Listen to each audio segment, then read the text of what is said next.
I think it's live. Hey, everybody, come on in. Come on in. It's New Year's Day. Come on in, everybody. We have a cast here, 4 of us at least, that are going to jaw back and forth, and who knows where the conversation's going to go. But it's Sunday Funnies, folks. Come on in. Come on in. We are on the Indie Comics Network. Once again, 9 a.m. my time, the 1st of January. What? The 1st of January, 2023. Started you mean to go on? Here's the all-important disclaimer, just in case this conversation gets out of hand. The views and opinions expressed within the video content found on the Indie Comics Network are those of the speakers and do not necessarily reflect the views or positions of the Indie Comics Network or its sponsors. Just in case. We value our sponsors, even though I don't think we have any for this show, at least. So we value them anyway. If you want to sponsor this program, please get a hold of the Indie Comics Network immediately, because I could use some sponsorship. Anyway, here's the opening.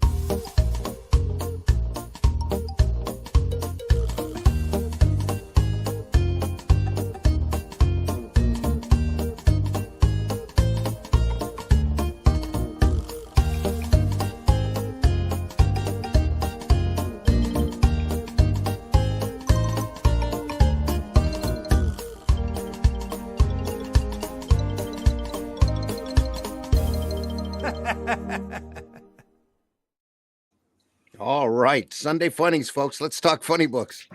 Sunday morning here. Like I said, 9 a.m. I'm your host, Randy Zimmerman. I've been doing alternative and independent comics for a few decades, self-published mostly. Done a lot of freelance work for a lot of companies. Just love this business. Love everything about it. Love podcasting. Love talking about sequential art. I also do another program on Friday mornings called Comics by Night, that we look at sequential art and between the drool, people that we love and people that have inspired us. And here we normally mainly talk about the comics and the sequential art that inspires us and makes us love this art form as much as we do. So also joining me today is Mr. Glenn Fleming. Glenn, introduce yourself. Happy New Year, everybody. My name is Glenn Fleming. I'm a writer, artist, and publisher. I've spent 40 years of my career in graphics, covering all kinds of things like copywriting, artwork, illustration, comic strips, film documentaries, all kinds of stuff. But now, one of my jobs, as it's called, is I'm an author. I've written 10 books. This one is relevant to this show. This is my captures my 2 visits to Jack Kirby's house. Back in 1998, 1991. If you order this from me, you get a DVD of me talking to Jack in his studio. I also publish this quarterly magazine, Comics Unlimited. Number 11 is out now on Amazon. It's 100 pages of interviews and comics and all the things we love. And I'm about to launch the second book of my character, Hatch. This is a special edition I printed for myself and several other people. But this is coming up to a crowdfunder near you soon. Hatch, what's up? Yeah. Also joining us today is Mr. Russ Leach. Russ, introduce yourself. Yes, Happy New Year to all of you. I hope all of you last night had a great time and took in any governmental propaganda that you might want to have consumed along the way. Be happy. No comment. I'm a comic book artist from the UK.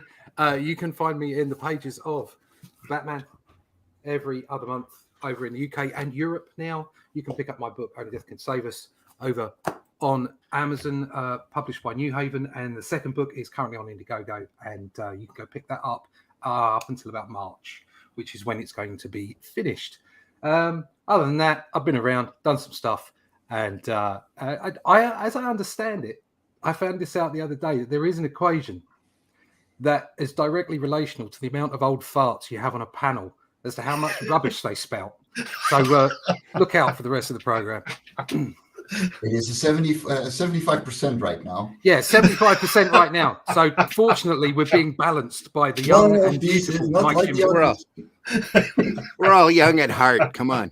What's the matter with you? What's going on? I was just going to say, I just bought Pat Mills' biography All right, right. not Oh, not I too just- long ago, and that's I just- called "Be Pure, Be Vigilant, Behave." Behave. I just heard Behave. some awful news. Actually, Alan Grant has left Part- us. That was a while back, a few months ago. That was right? that was a Was few it? months ago. I Yeah. didn't know. I had Oh, no yeah, idea. I had no idea. I've only just found out. A lot of those great 2000 AD talents Yeah. are I passing didn't away. Yeah. realize he had gone. I think Because we lost a lot Esquera. this year, Yeah. didn't we? Yeah, we did. You know, Yeah, Tom Palmer, all sorts of people. Yeah. George So- Perez, Neil Adams. yeah. Not a good year for It's- that. No. No, it's been a hard year for sequential art. Absolutely. Let me pull this up here. I think I've got it.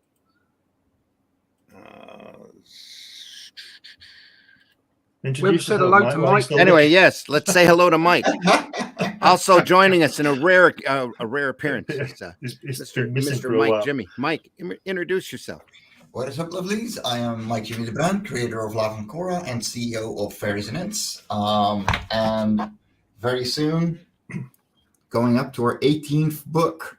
Oh, So Yeah. I'm looking forward to these. We're going Wow. live with the Love and Cora volume on January 23rd here on the Indie Comics Network. And you can get this exclusive hardcover. So be sure to go and follow Love and Cora Volume 1 on Kickstarter because we come in. Other than that, yeah, I'm a comic creator for 5 years and doing 2 shows here on the Indie Comics Network and talking to these old farts today. There you are. Balancing the equation. Balance Exactly. the equation. Working hard to balance the equation. Yeah. Let me set this up here as soon as I can hit the right buttons. I have a website. Woohoo. Woohoo. That is actually We Heart Music from We Heart Music. Typepad.com of all places, because you can't get comic news from the comic news sites anymore. It just doesn't happen. it's like the main news then. Yeah, pretty much. All they run are the accepted press releases from the accepted boy. sources. Pretty close to that. And I found the best comic news right now over on We Heart Radio, and over on Screen Rant actually has better comic news than any. Yeah, Screen Rant of all places. Who would have thought? They have better comic news than I've seen over on the other so-called comic media sites, except for Popverse. There's a Popverse out there. Some of the actual journalists from Newsarama, I guess, spun off and decided to start doing comic book news again. There were actual journalists at Newsarama. You believe it or not, there was that. One time, I actually had an article or two on Newsarama years back because I was offered and I did a comic book for a local politician in Kentucky who was a dear friend of mine, and they covered it on Newsarama because it was such an unusual thing that he used it for his campaign. I did a comic about him years ago, and he took those stories and a few of his promotionals for his campaign, put it together into a newsprint little comic book that he took around and gave out to people. And Cool. he was running. Did he win the election? No, he was running. He was running for county council, and there's a whole nother story about that taught me a lot of lessons about politics. But he is running again. Only I will say he is running under the other party. Oh, wow. All right. Okay. Well, if at first you don't succeed, So that should change tell you a parties. little something Politics. right there. That's everything you need to know about politics. Amazing. And he's down in the lower corner of the Appalachians, right around the Cumberland Gap. And we drove through those back hills, and all of those horrible hillbilly stereotypes out there all came out of that area. Yeah, We'll play Little Abner, banjos, all of that stuff. Yeah, this guy's got a still in his backyard. But Hey, that kind of Pappy, I stuff. found some dinner out on the road. Yeah. Y'all want to come in for some squirrel stew? Billy Joe Bob. And we're talking everything that you can. I'm from Michigan. I was raised in Michigan, and we have our own stereotypes, believe me. But you go down there, and it's like hillbilly country. I'm telling you. It is, even though hillbilly's not a nice, not an acceptable word anymore. But wow. And I had gone down there and visited him before, and he had taken me around the back hills of Kentucky, and he blew my brakes out, which was pretty costly at the time. By the time I got back up to Michigan, I had to have all new rotors, and the entire brakes system on my Malibu had to be switched around. But yeah, good times. Happy New Year, sinners. Hey, Marvy, you want in? I'll send you a link. Let me know. Anybody who wants in, just let me know. Send me a notice on Facebook, and if I see it, I'll send you a link. So Allison in the house. Allison, Happy New Year. Happy New Year to everybody. Happy New Year. Chuck Jones or Jose, the Chuck Jose channel. I hope. Happy New, everyone. Happy New to you too. Thanks for joining us. Marvy's got that little rock and roll working. Here we are. Sin killer. All right. Now that I've successfully killed that conversation, what do you want to talk about? I got stuff. I want to know more about Mike Jimmy's hardback book. There we are. Mike Jimmy's got a hardback book. And I want to know where I can get one. I like big books, and I cannot lie. So this combines all 5 stories in the Love and Korra universe so far. How many pages? This is 150 comic pages, and it will be a 180-page book. Ooh, right. Nice. Nice. So I kept essentially every little scam and possible thing that I ever made for this series. Sweet. Including writing and everything. Excellent. Yep. So, and give folks who might not know who you are a rundown on what Life on Korra is all about. So Life on Korra is a speculative biology series, or if you want to put it in easier terms, I imagined a world. I told a couple of writers, hey, imagine what lives on that world with these rules in mind. And they did. So in every single story, you follow a new kind of creature on this alien world. And we built the world from there. So let me pull out the world real quick. Allison, send me a message on Facebook. I'll send you the link. So yeah, I'm pretty sure we're friended on Facebook. Just building the world. I'm going to feature every single variant cover made so far as well, together with all the stories. And you just really see the progression, as well as Love on Korra 1 and 2 being recolored by my colorist that has been with me since Love on Korra 3. You look at a nice page for you all. You had them go back and do the first 2. Oh, yeah. It is completely reworked. Oh, sweet. So this is her new work. Oh, looks great. Look at that. That's nice. Yeah. I love the galaxy wings she made. Yeah. On a flying machine. Lovely. Yeah. But yeah, so this is 5 stories, complete stories, a lot of world building, and yeah, just tons of extras, extra writing, world building, even storyboard examples of me just scribbling around. And there's just more being added as I find it, because right there's just a rack like the one over there that is got a pile of paper this big, and it is full of concepts and stuff that I haven't looked at for ages. But we're going live on Kickstarter on January 23rd. Actually, let me drop the link in the chat. Because I can. Hooray for being a mod as well. Rose Dorstein. Sorry if I killed your name. Dorstein. Happy New Year, everyone. Dorstein. Happy New Year, everyone. Happy New Year. And this hardcover cover is going to be limited to only 50 copies. It will be numbered. They will contain an original sketch on the inside cover by myself, and they will, of course, be signed. So, and these will never be reprinted either. But if you want a little cheaper, there's also the softcover version, which will have the same things, but it will be a little more floppy. Just as thick, though. You've just upstaged me there, Mike, because one of my perks in my upcoming Hatch campaign is a 100-page art book about Hatch with all the similar to what you're doing with all the old artwork in and concepts. So you've beaten me to it, but it looks good. It looks good. Thank you. No, it's been a ton of fun just getting to this point, and I'm looking forward to Lava Chorus 6 and onward as well. But yeah, this is a pretty big milestone.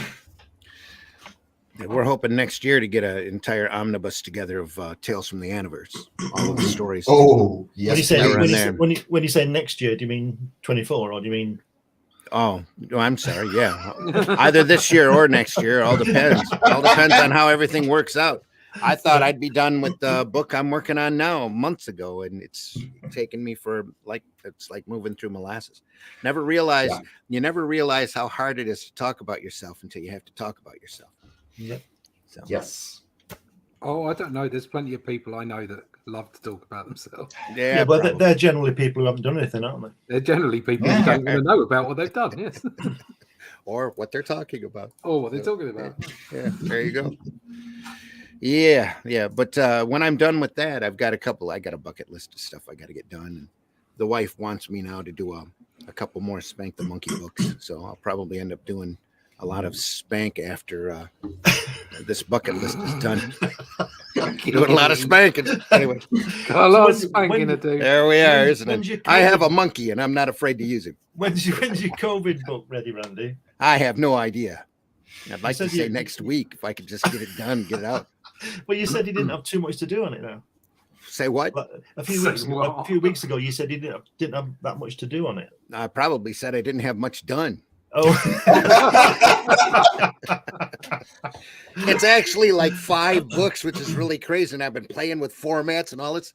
And finally, I just said, no, do it standard format, get it done, just draw the thing and do it and get it out. It's my life before catching the bug, my experience at the hospital with the bug, my experience while I was tripping on all the drugs I got from the hospital, which is another book.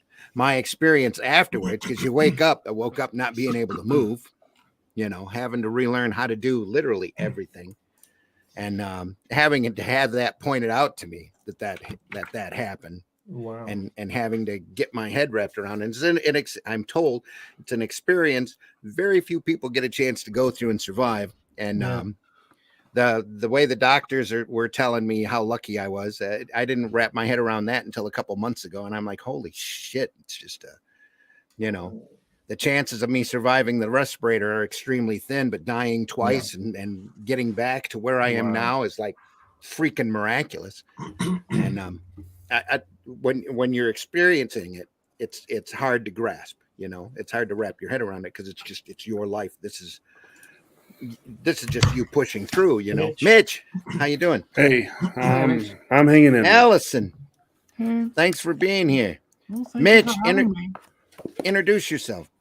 Buddy, I'm gonna blow you up know. big here, so just introduce yourself. Hi, I'm Mitch Rogers. I'm the creator of the Boger horror comic book series, volume 2 of which Southern Gothic is available on my website. And look for the relaunch of the series this year. Oh, sweet. And also joining us is Allison. Allison, introduce yourself. This is your first time here. Happy to have you. Yes, I am another host on the Indie Comics Network, Allison McGlone, creator of the Manifested universe, and working on my upcoming book, The Last Sentinel. And Allison has a podcast that's available, also archived on the Indie Comics Network. Go over there and take a look at that. Just did a interview with David Finch that I was watching. Yeah, David's a good friend of mine. So. Just awesome. That's great. Thank you.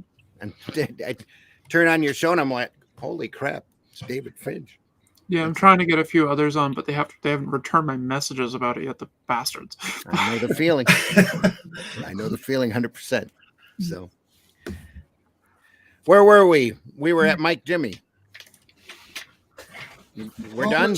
Let's go around the room and go for resolutions. So why don't you coming start, up? Randy? What our plans are? Well, the Anniverse books on my plans. The COVID books working up there. I want to build up Arrow Comics is the next big goal. There's been so many books that have come at us the last couple of years that we're going to build up Arrow Comics as a creator-owned company. Right now, we have Paragon available. C. Michael Lanning did the artwork on Calico. It's another high fantasy property that I wrote. And I also do another character called Hero Bot Zero that I have some friends like Randy Schilling and Peter Scheckler. And this cover here is by that unknown dude, Scott Roseman did that cover. That one guy. He's here not very often. Yeah, exactly. Scott Roseman. He comes around once in a blue moon. He comes around. Yeah, that's For the last 5 minutes of the show, usually. Yeah. Exactly. Always during a blue moon. But we've picked up a couple other properties. We want to do that Anniverse Omnibus, that the COVID book I'm in the middle of doing, or had been in the middle before this wonderful Liberty fiasco sprung up. And you can go back on the archives and if you have to. You don't know what that is. It's been a freaking year and we're still burning. But I was in the middle of doing a history book using my monkey on comics history. And I'm 40 pages in, and I just got up to the introduction of Wonder Woman. And I've been having a lot of fun doing the research and stuff on that. And there's a voice in the back of my head that keeps gnawing at me all the time. Make sure that's in the book. Make sure that's in the book, So eventually we'll get that book out as well. But in the meantime, we're growing Arrow Comics. I'm having a few other books colorized. I should pull that up here. I think I might even have it to show that off really quick. This is a character named the Fool. Oh, this is fantastic. Who's the artwork on this is amazing. And I've been sitting on it for 20 years. And I promised Chris that if I ever, Chris Tyson did the art on this. He's no longer doing sequential work, but I've got 2 books by him that are just amazing. Well, he should be. You should get him back doing it. I know. Yeah. I hope. There's always hope. I know he's still around on Facebook. I haven't talked to him in years, but I need to get a hold of him and tell him, hey, I'm colorizing this stuff and I'm still holding to the original arrangement. So you'll get a royalty payment as soon as we can make a profit on it. And how can you not make a profit on that? Look at that. It's fantastic. Isn't Being colored by Patrick. It's the same colorist who does Luke Stone's Hybrids. Luke's Hybrids is also an Arrow comic. And only it's got a different look because it's a different artist, and he's approaching it incredibly great. I mean, I love the way that it looks. I can't wait to show it to people. That's actually the inside front cover in the first page of the story or of the book, and can't wait to show it to folks. It's going to be it won't be rewritten, but the writing will be touched back up. Hopefully, all of the spelling errors will be gone and. Don't give it to Brian. He's good at that. Be relettered, yeah. But I love the story and everything about it and can't wait to show it to folks. Pardon me. And I've got a couple other properties that hopefully will get out before the end of the year. That'll be a lot of fun. But yeah, that's what I got planned. Mitch, what's up? Resolution wise for next year or resolution wise. This year, really. And I say the usual's working. I want to get rid of some of this fat and stuff that I've back up with the all of those standard. I belong to a gym and it's not showing. So I got to make it start showing some results. Yeah. Well, coming up this year, I keep trying to force myself to say this year instead of next year because I've been saying next year for this year. a year. Yep. Well, it's just the first day, so you got plenty of time. Yeah, about 6 months. I'll stop writing 2022 on documents. Well, I got the Boger relaunch. It's going to come back as a quarterly. I have 3 issues done. I'm waiting on the 3rd to come back from the editor. I want to have 3 issues done before I start crowdfunding and really promoting it. And I have a few other projects I really can't say legally. There's NDAs and stuff. But for resolutions, I think Zirko. Happy New Year. Just produce more material, you know, because you know, I admit with, you know, on my end, last year was kind of lax, you know, on material wise, you know, so just, you know, to really put a boot up my own ass and get more stuff out. Yeah, Luke and I are talking about offering. We're at least going to do them for ourselves. We've got a T-shirt design that we're doing. It says, "Death can wait. Oh. I'm making comics." So we might start selling those at the Aero Comics store here soon. Russ, how you doing? What's up for next year? Anything you can talk about? Yeah. I know you're shrouded in NDAs. Yeah. No. Currently, I'm not actually. Oh well, awesome then. Talk away. Everything's everything that's current is available to talk about. Batman's still going, so hopefully I get another year or 2 years on that. That would be great. It just depends on the licensing on that one. But yeah, that's the thing to do. Just keep on improving on that. Only Death Can Save Us book 2 will be finished in March, go to print, and then once my backers all have their books, there'll be an edited version that goes off to New Haven, so that will be available globally via online stores. And that's your book. Yeah, there it is. There's the first one. New Haven. Look at that logo. Awesome. I was quite pleased with the interiors, the design on it actually. The inlays and what have you. I've got some ideas for style changes as well. I'd like to do things with my style that I've not done so far. I'm already doing more color work than, you know, that's a good thing. So no real resolutions, just an onward march, I suppose. I hear you. Keep improving and keep doing more work. I've got a couple of sniffs of some. Don't say sniffs around your book. I've got a couple of sniffs of possible books for other people that I might try and fit in during the year. But once book 2 on Only Death Can Save Us is done, I will be wanting to press on and do book 3. And so once that's done, what I'd really like to do is attend to something maybe a bit more fantasy, maybe sort of sword and sorcery, Conan kind of thing.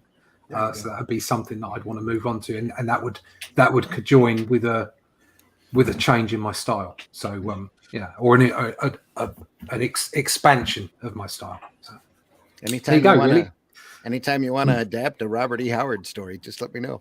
Oh yeah, yeah. I can knock that down into page I have a publisher. Descriptions. Yeah, you have a publisher. I have a publisher who will take the work. I love that material. You know. Isn't most of that in the public domain, or is all of it in the public domain? Every year over here in the States, every year that passes, a little bit more of Howard's work gets in public domain, if not all of it by now. It's got to be really close. There's a good portion of it in the public domain already. Yeah. So yeah, I mean that is somewhere that kind of stuff would be where I want to go to. Yeah. He always did his characters. When he wrote his characters, he wrote them and promoted them all in bunches. So it's like all of the Solomon Kane material, all of the King Kull material are in public domain. Everything he wrote before the middle of Conan pretty much is in public domain. There's a lot of Conan stories that are going in there as well. Need to chat then, because that's where I want to go next after Only Death Can Save Us 3. One of my favorite Howard stories is a King Kull story called By This Axe I Rule. And it's just amazing because it's you get this idea of what pulp writers are supposed to, you know, that's the stereotype kicks into your head. And I sat and listened to the audio book on it and went back and read the story. I still listen to the audio book every couple of months or so because it's literature is what it is. The guy is writing, and it's just as good as any of the, you know, the short stories that you would ever there. And it's got everything in it. It's got a romance running through it, and Kull is king, and he's coming from a hard warrior background, and he just wants to kick some ass, but he has to politic. And it's just an amazing story until he gets pissed off, and then he grabs the axe off the wall and says, then shizzle goes down. Well, Shizzle had already gone down by the time he grabs the axe off the wall, but he grabs it and kicks the Shizzle back. Sounds good. Yeah, Kicks the Like, shizzle yeah, out of him. kicks Any the of that Shizzle kind of- out of everybody. Any of that kind of stuff. So, Oh, yeah. it's an amazing story. It's just great. Allison, what's up with you? I'm currently working on my book, The Last Sentinel. Actually doing some inking and things right now on it. I'll share out something. Give me one second. Go to the goodies.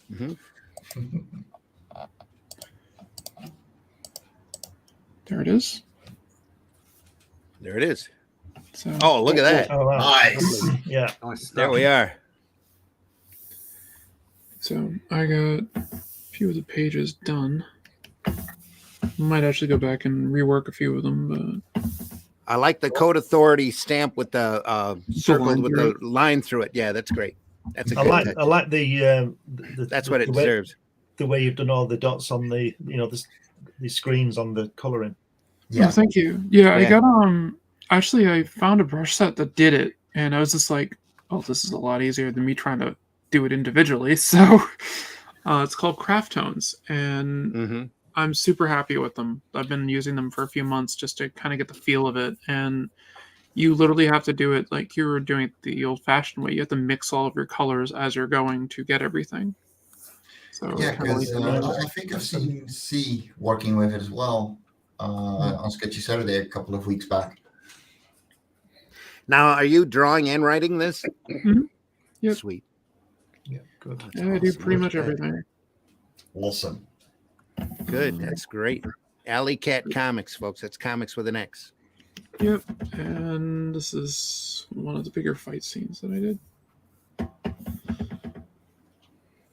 Nicely dynamic. Bit of a manga influence there. Yeah, lots. Yeah, I definitely have a manga influence. It's found out it's one of the reasons I don't get hired for mainstream books. So Ah, crazy. Yeah. That's great. You are so going to regret this. And she says, I already do. Brilliant. Love it. yeah, there's she finds out who they are on a different page, and she'll respond with, "Oh, I actually did enjoy that." So, So, Ellie, there's one Right. thing that you will have over the mainstream, not being hired by mainstream. The fact that you are interesting to younger audiences because you have a manga style. So whatever they say around here, you have one up on them. Around here, yeah. Everything's I don't good mind here. it. Where is it? Now this looks great. You can. I love it. I think it looks great. Yeah, that's actually a flashback sequence that's in it. It goes back a few weeks before it starts up. Just give me a second. My portfolio is falling apart. Uh-oh. I got it fixed. Okay. Gonna tighten the camera while Allison's portfolio falls apart. Yeah, this is the page I was talking about that I did where Nice. she Look at makes the that. comment of I did enjoy that. I got to make a few Yeah. corrections on it, but they're my quick pencils. That'll be So- great. Nice. Absolutely. I like to pencil out everything by hand, scan it, and then manipulate everything. Do all my inking digitally for the most part. Marv says, I hope to start doing exercise this year. I've been watching some fitness channels, but I get tired just from watching. So it'll be hard to start out, but I'll try. You got to start somewhere. Get yourself down a Get dojo, fired. mate. That'll do you. Now it's start harder. a martial art. Start it now. It'll be good for you. There you are. Even Tai Chi, you can do Tai Chi. Yeah. Anybody can do Tai Chi. And now it's harder for me to get comics. Just paid 12C or 12 euro, whatever that symbol is, to Euro. to Funny customs money. of a 20 euro buy to get a comic from the UK. So I'll Ugh. only buy in the EU now. Oh, Yeah, Yeah. it Sorry. sucks. It really Yeah. sucks. yeah, politics. Pfeh. Yeah. Anyway, that's all I get to say. Glenn, Yes. we're holding you off for last because we got a video. So All right. Well, apart from writing 2 science fiction novels, a book about my trips to New York, and lots of other things like that, I'm pushing hatch this year, and the video that Randy has there is it's just a little jokey thing about when Helen, my wife Helen, is a ceramics artist, and she made a figurine of him. It's about 8 or 9 inches high. I've got it here, and I'll show you in a minute. Well, I'll show you now. There he is. Look at that. Look at that. Oh man. Look Oh, at that is awesome. Look at that. Look at that. It's absolutely brilliant. I love it. It's made out of it's made out of crank clay. Crank Say, clay. Mitch? Crank. Yeah, with a crank with a K. Okay. Crank. What are you saying, Mitch? Yeah, I like how it's colored like a bronze statue almost. Yeah, well, what that is, real good. that's iron oxide. And what you do is you sort of put it on with a brush all over him, and then you put it in the kiln for 12 hours at 2,000 degrees, and it all melts away and all gives it that really lovely. Because at first we were going to paint it the way the colours that he is, and I said no, I want it to look like this, because Helen's got some other artwork that she does. She's does exhibitions and things, and she does a lot of stuff like this, and I love this effect. It's absolutely brilliant, isn't it? Look at that. Oh yeah. Oh yeah. The It's detail on it. Now you need an actual painted, like half that size hatch looking at the statue. Yeah, yeah. And well, what I'm doing on that, I've finally got round to, there's a lot of things been going on, as we know, with COVID and families and all that kind of stuff this past couple of years. And I was just saying earlier before we came on air that I've got this second book of Hatch. This is I had a few copies printed up like Mike Jimmy did as special editions. And I, as I said at the top of the show, or the beginning before the show, that the artwork for this wasn't actually done last year. It was done the year before that, which is a bit scary. So it's all a year old. But I'm going to be putting it on a crowdfunder soon. And that's what you were doing while we were locked down, huh? Yes, most of it, yeah. And yeah, it's just I'm really proud of it. I think some really good stuff in there, this kind of. Yeah, there you go. I mean, oh yeah. I told them I did a program a while back about the pyramids, and there's 2.5 million blocks of stone in the big pyramid, the Khufu pyramid, and I know because I've drawn them, and I drew them twice because I did it all in pencil and then inked it all in, So that's a bit of a laugh we have with that. There's another one at the top of it. Can you see that? There we are. Yeah. Something masochism. Yes, and yeah.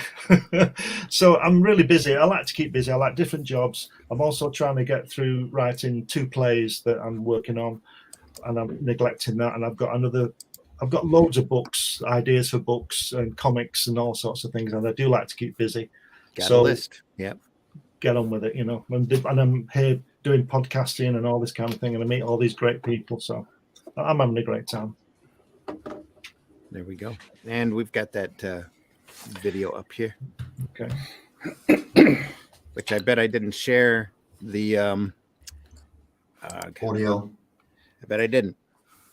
Again, this little video it's just a bit of a joke, really. It was the unveiling of Hatch from the kiln when he'd been in there a couple of times, because they have to go in twice. The first thing is the clay it's called biscuit firing.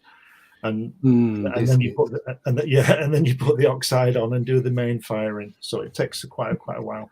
It takes about 3 days for the kiln to cool down. You can't just open it and go in because it's been 2,000 degrees. It's quite hot. You don't want to stick your hand in there. No, if you do, not until it's cooled way down. Last time you do. A few foams coming out. I think it's about as hot as when you get cremated. Yeah, just about. I can see that. A third of the temperature of the sun, apparently. Yeah. Okay. There we go. Here's the video. Let's watch.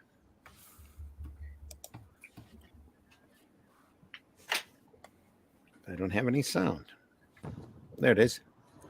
Here we are at Oldham at Helen's studio. You can hear that? Going in. Yeah. Look at this. Yep. Good. Fantastic building. Look at this. This is her studio, or at least part of it.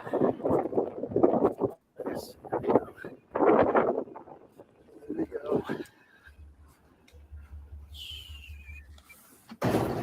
Look at this fantastic studio. Look at that. There she is.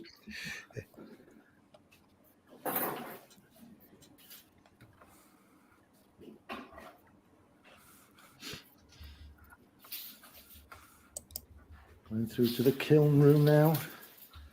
The build-up is extreme. To see how the hatch figurine has turned out. We're waiting to see what's behind the door.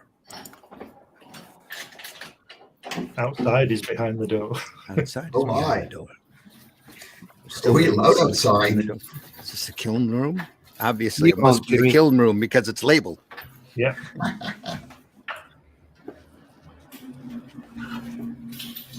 Now we've not seen it before. This actual sort of live, as it were. You know, this isn't staged or anything. This is just how it happened. That's a lot of heat. Mhm. Yeah, and there's three of them. There's three kilns there that all generate Yeah. that. When you go in there, it really is like walking into a sauna when they're on. Yeah. I fully believe that. Yeah. Must feel great in the cold of winter. Yeah, it's wonderful. Yeah. Just leave this now for 10 minutes. Just wait for the temperature to come down just a bit more, and then we can open the door fully. Okay. Jake in the house. Jake, how you doing? Tariffs are a bitch. Jake, anytime you want in. 2,000 years later. Of course.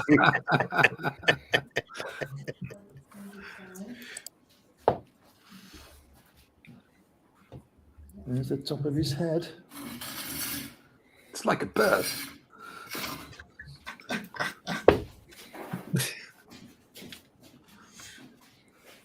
Is he covered in a protective casing A in case few you moments later. hear something else in the kiln Yeah. blows up?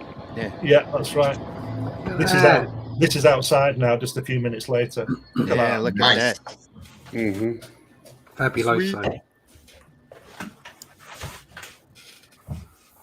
Jake says he'll pass. He's got no setup. Jake, get your setup going. Buddy, we'd love to have you on Yeah. It's been a long anytime. time. When we were outside in the square doing this, we got lots of comments of people walking past and kids and people going, saying, "What's this? What's this? Wow, wow!" You know, so hopefully we'll be seeing it soon. Nice.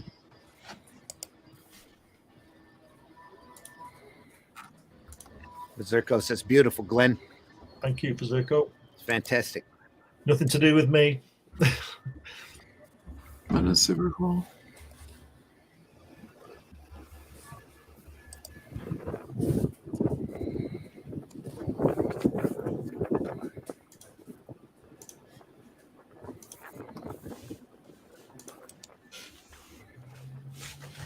The perspective on that building looks really good with him, doesn't it? Mm-hmm. Yeah.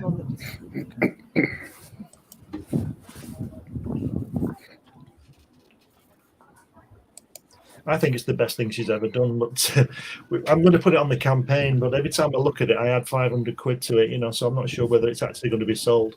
But it's a win. It's a win-win because if we sell it, it'll be worth a bit, and if we don't, we get to keep it. So I was also going to. I don't know whether I'll do this or not. Put on the campaign that if anybody buys it, I'll hand deliver it to anywhere in the world. So, but I'm not sure that's a good idea because they might live in Antarctica or something like that. Yeah, you never know. Pretty sure then you won't again- go to the Antarctic, And though. might live in Grimsby.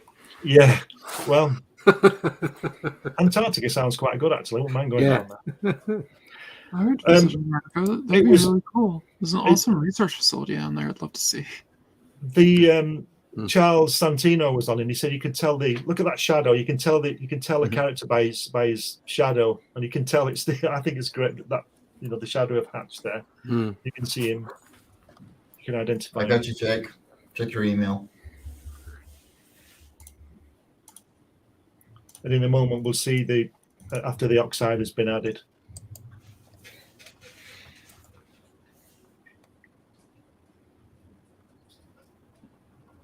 Did you send the link to Yeah. Jake, Mike? 16 paranoia-filled days later.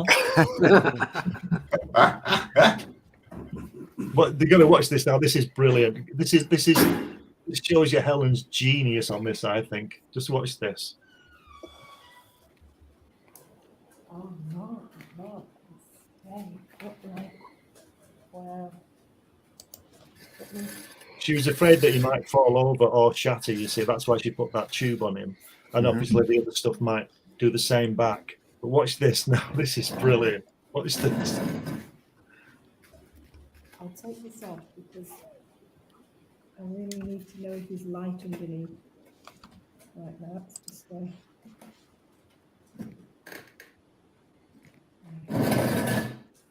of a blow. So the glaze stuck to the glaze. Yeah. Yeah. Oh, But it's okay. Watch this. This is this is brilliant. An experienced potter knows how to handle situations like this. Yeah. She's a potter on the edge. Look at this. Look at this. Look at that. think Simple as that. Ah, you she know knows what? her stuff. Does she look at There that? we are. Look at that. That is satisfying. Mm-hmm.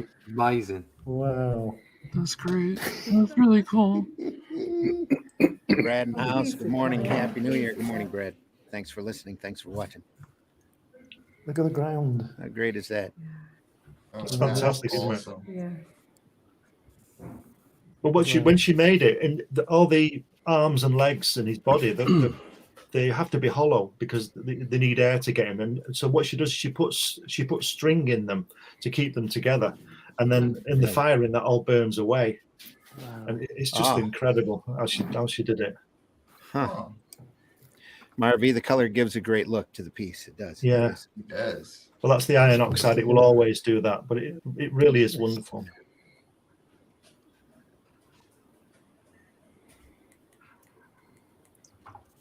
I was going to edit this stuff down, but I just thought I'd put it out raw, So, Oh, there's. but it's quite incredible, isn't it? Yeah, it is. Amazing.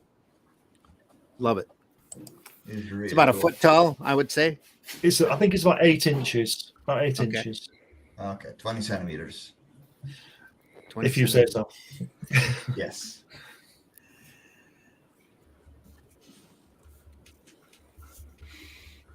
Sweet. It's great, isn't it? I love is. it. I think it's absolutely brilliant. I'm Oh, really yeah. pleased with it. It's great. You can't really see it, but she's even done the buckle on his helmet. Can you see the buckle there? Yeah. And it's just great. Yep. That's it. Fantastic. I'll tell you how high he is. He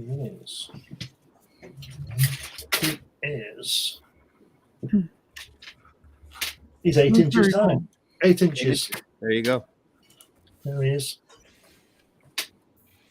Fantastic, that, isn't it? What a great piece Hang of on, artwork. That, hang on. I'm blowing it up. There we are. what a great piece of artwork that is. I'm really Yeah. pleased. It's really fantastic. Oh yeah, it's great looking. And she's even around the back, and everything, and it's absolutely fantastic. Yep. Love it. Brilliant. And she's not here. I tell her to talk about it, but she's not here at the moment. I keep telling her to come on these shows, but she says, I don't know about comics. I said, we never talk about comics. Never. We rarely do. On Very Sunday rarely. afternoon. So, yes, I'm keeping busy. Got lots of things to do and looking forward to it. And hope I can get a few things done, Fantastic. I think we're saying about the mainstream DC and Marvel, so I think they're going to fail. I think it's up to us to step into the breach this year and really show what we can do with these things. I think the next couple years are going to be very interesting for the Yeah. art. Oh, yes. Yeah. Very much so. Also joining us right now is Mr. Jake Twister. How you doing, buddy? Testing 1 2 3. Hey, what You're is good. up, Happy New everybody? Happy New Year. And Happy New yeah. Year. Jake, introduce yourself. This is your first time on Sunday Funny, so let everybody know who you No, are. it's not. But we'll let that slide, okay? My name It's is been a Jake long Twister. time then. Yeah, For it has sure. been. It has been. I don't remember. My dementia's gotten to me, so probably a few years, few decades, who knows? Anyways, my name is Jake Twister. I'm a Norwegian comics creator and ever elusive daydreamer. I have been producing the past year this little comic called Bone Meal. It's an existential absurdist comedy about skeletons of all things. Just the dead, the afterlife, the absurdity and beauty of the afterlife. It's on Newgrounds for anyone who is interested. Just look up Jay Twister or Bone Meal over at that site. And yeah. Newgrounds with an S. Yes. Awesome. So how's your next? How is this year shaping up for you? Well, for Sorry- the first month, Sorry to throw a difficult question at you. Go ahead. for the first month, I'll be probably just stick to reading. I've been doing a little bit more reading as of late, so it's just going to be like a whole lot of nonfiction. I'm currently reading Columbine, the school shooting, which is part of Well, one of my. what a happy and light subject. Well, it's part of my next project, my next Okay. feature length project. So, then I am going to move towards probably scripting for about 7-8 months. Just script out everything that I ever want for like the 4 or 5 years that I want to produce stuff. So I'm gonna create a whole lot of IPs just by doing the writing and thumbnailing and all that stuff. So I have done all the pre-work necessary. Cool. So I just speculate that it'll be probably about 800 to 1,500 pages, probably done by next year. In Word, of course. Yeah. Still impressive. Good luck, man. Get to Thank work. you. That's incredibly impressive. Where there's a whip, there's a way. Exactly. Oh yeah, give it to me. Well, it's all a matter of motivation. Motivation. Yeah. All right, that thing. I have a list. We were talking earlier about the amount of talent that we've lost this year alone in the field of sequential art. There is a long list, and it is a long list. Yep. Last year. Way too For long. last year, yeah. Sorry, did I say this year? Sorry, Yeah. the Go last on. year. Sort This is- yourself out. This is Do you know, 23. Yeah. I didn't know until I saw this list a few weeks ago that Robert Goulart was so old. 90. Didn't realize he was that old. Wow. Ron Goulart. Yeah. Yeah. Yeah, he's been writing on comics and stuff in general for a long time. I think I've got a book on the history of pulp magazines that he wrote way back in the 70s. Right. Robert Bruce, Tony Tallarico, Yep. American comic artist for Lobo. Sinji Mizushima. Orlando. It gets scary Yeah. though when you see No. people's names and they were younger than some of Yeah. us are. Younger than you? Yeah. Younger than me. Everybody's younger than me, but apart from Ron Goulart. See a lot of this stuff. Yeah. And start. Ugh. Anyway, I'm living to be 110, just so you know. Yeah. Yeah, damn straight. Michelangelo Lenerve. Brian Augustine. Knew Brian Okay. Augustine. Ian Kennedy. Back when he was writer for Troll Lords. Brian Augustine, before he got his job at DC. Ian Kennedy, yeah. They are, Dan Dare. The death of the Yu-Gi-Oh creator really stung. Yeah. Given the circumstance and the story behind it.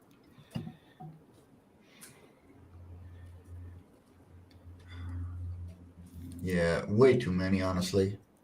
Way too many. Yep. And that's just, we're only up to February. Yeah, that's almost a year ago, isn't it? Yeah, almost. Wow. Dick, Look at that. what's that, Gordon? Dick, what is this? Grindel? Yeah. I don't know. Gwendon? Yuri Kubit, 42. I mean, Mira Kumi, yeah. Mm-hmm. wow.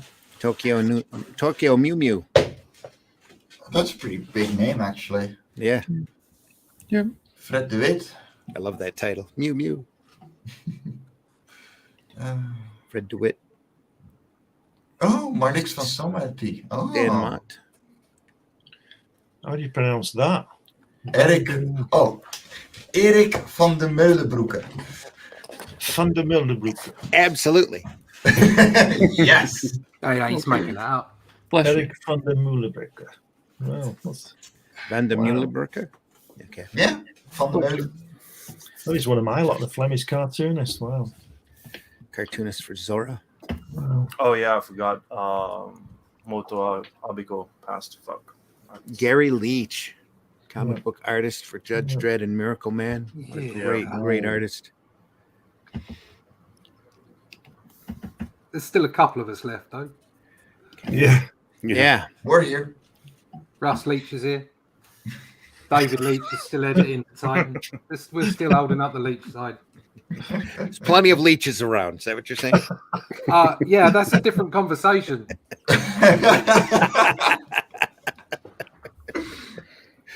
Justin Green, American comic artist. Binky Brown meets the Holy Virgin Mary. Wasn't that 76. considered the first underground comic book? That's really up for debate. There's not there. I don't even know if there is a first. You'd almost have to go down to the day that they were brought out from the printer, because it was kind of a nobody kept track of any of that stuff back then. Nobody, they just did it. You did it, do it, and you did it, and got it out. James Bama, 95. American artist, book cover illustrator for Doc Savage. He's the guy who put the skull cap on Doc. Mm.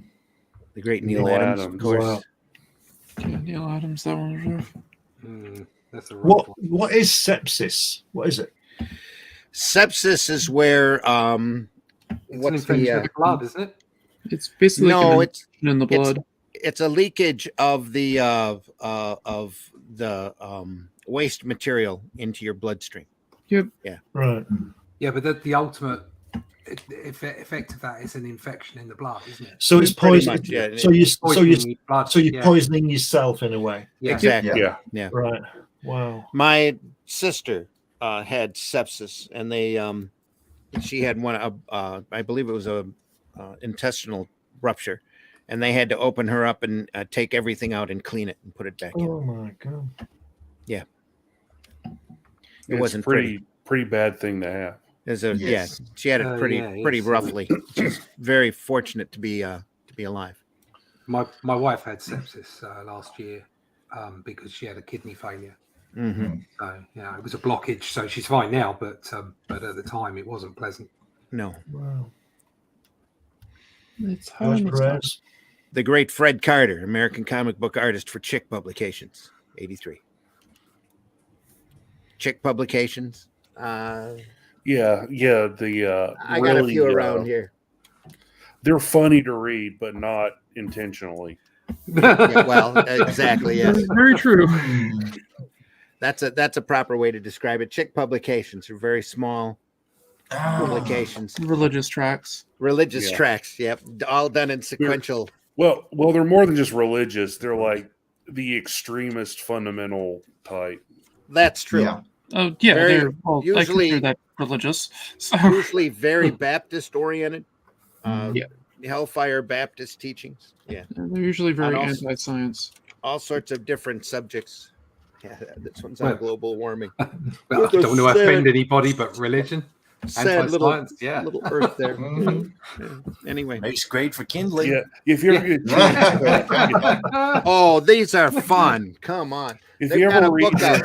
They got a hard book out on them right now. They're just I'm, Listen, I don't scour a gas station for free trading cards. Sorry, no.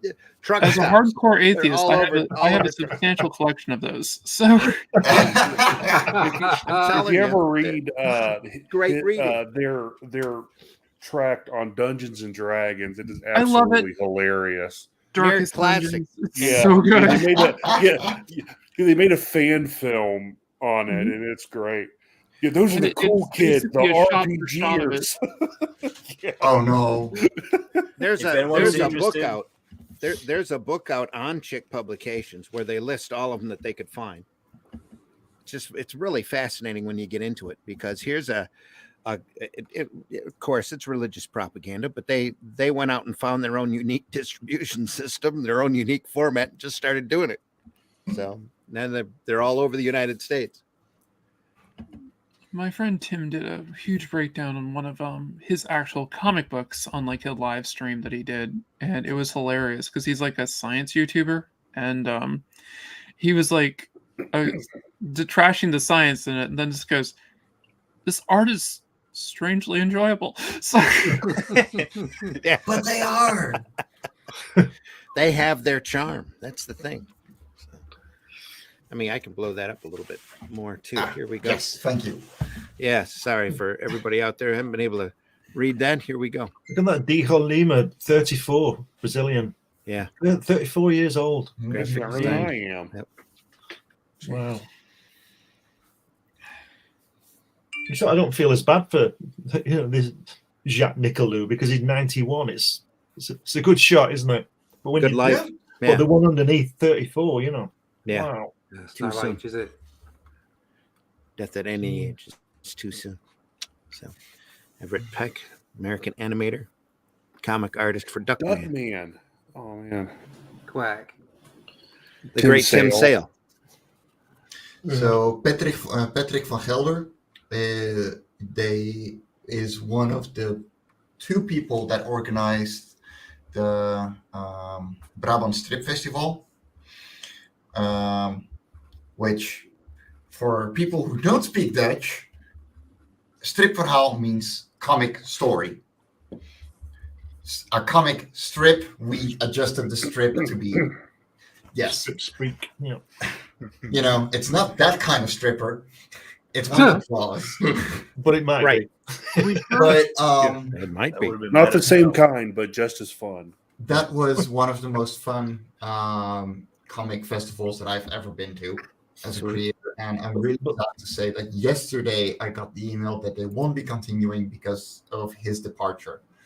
So But Hmm. if you look at the date of his death, he's got about another 10,000 years to go. Look. yeah, I think it's a but typo. 15 Yeah. June 2022. It's Yeah. 20. It's Wow. 20222. Yeah. 20,222. Yeah. It's That's a typo. Doom It's a years. typo. Yeah, I know. Yeah. Everybody has those. Sid Jacobson, American comic book writer for Richie Rich. We covered Sid before. He's the guy I laughed in the face at when he offered me an internship at Star Comics. I said, "Nope. How much does it pay?" Yep. Should have seen his face. Memories. Go compare R.C. Harvey, American cartoonist and comics historian from a fall. Ooh. That's your title, Randy, isn't it? American cartoonist and comics historian. I guess so. R.C. had quite a career. Kazuke Takahashi drowned. No, that was sad. That was very sad. Here. For Yeah. Yu-Gi-Oh? Yeah. Yeah, the Yu-Gi-Oh creator. Mhm. Yep. I don't think I've ever watched, played, or read a Yu-Gi-Oh comic, but still. I've It's- played I recommend the Yu-Gi-Oh. manga. Actually, it's really It's- it's out there. Probably Yeah. quite different from the anime, especially the American version of it. Well, like the first Yes. volume starts with like an electrocution of the rivals. So yeah, Okay. So That's present. Yu-Gi-Oh originally was a way to promote games in a very mature way. Like, it was a board game and manga, but after first volume, the card game became so popular that they started focusing on it, and they went very weird Egyptian lore on it. Hmm. It's weird. It is totally worth watching. It's really weird. Nita says, Somebody- "Happy New Year, nerds! Happy New Okay. Year to New HR. Year, New Happy Year, boss lady. Indie Comics New Network. Year. Hope you're Happy doing New well. Year, Nita. Nice to know you're up. Your kids probably got you up this morning." Yeah. Marvi says, "Gotta go. Late lunch today. I wish you all a great year. Let's kick ass." See you, Marv. be seeing See you, you. Marv. Take See care, ya. Marv. Why? Catch Factor, exactly. Pay me. That's my friend stuff. So Okay, that's something else. Yeah, Yu-Gi-Oh! If you've played Magic: The Gathering, they're very similar. Yes, but no. Yes, but no. It's kind of, but not. Esotericism is one of It's- the key distinctive features of Yu-Gi-Oh. Yeah, like they're You know, both card games. Yeah. Dot. There have- are a few Well, they both games have that like, really. like abilities and monsters and stuff like Yeah, that. like No, there are just a few card games out there that can incorporate the whole Kabbalah Like, come on. True. That is true. It's about the Kabbalah. No, Or it's is it not about the Kabbalah? Kabbalah, but it No, uses it has Kabbalah. Kabbalah elements to it. Yes. Oh, okay. Because Um, I'm it- interested in I'm in amazed that kind of parents stuff. over here didn't figure that out. Yeah. I'm not surprised in the slightest. Yeah, well, No. okay. Alan Grant, Scottish comic book writer for Judge Dredd, 73. In And of course- Batman and Lobo, he also did. I was going to say over here, it's Lobo and Batman. It's what Alan Grant was known for quite a good run, from what I understand. Yeah, him, Chuck Dixon, and who's the other guy? Crap.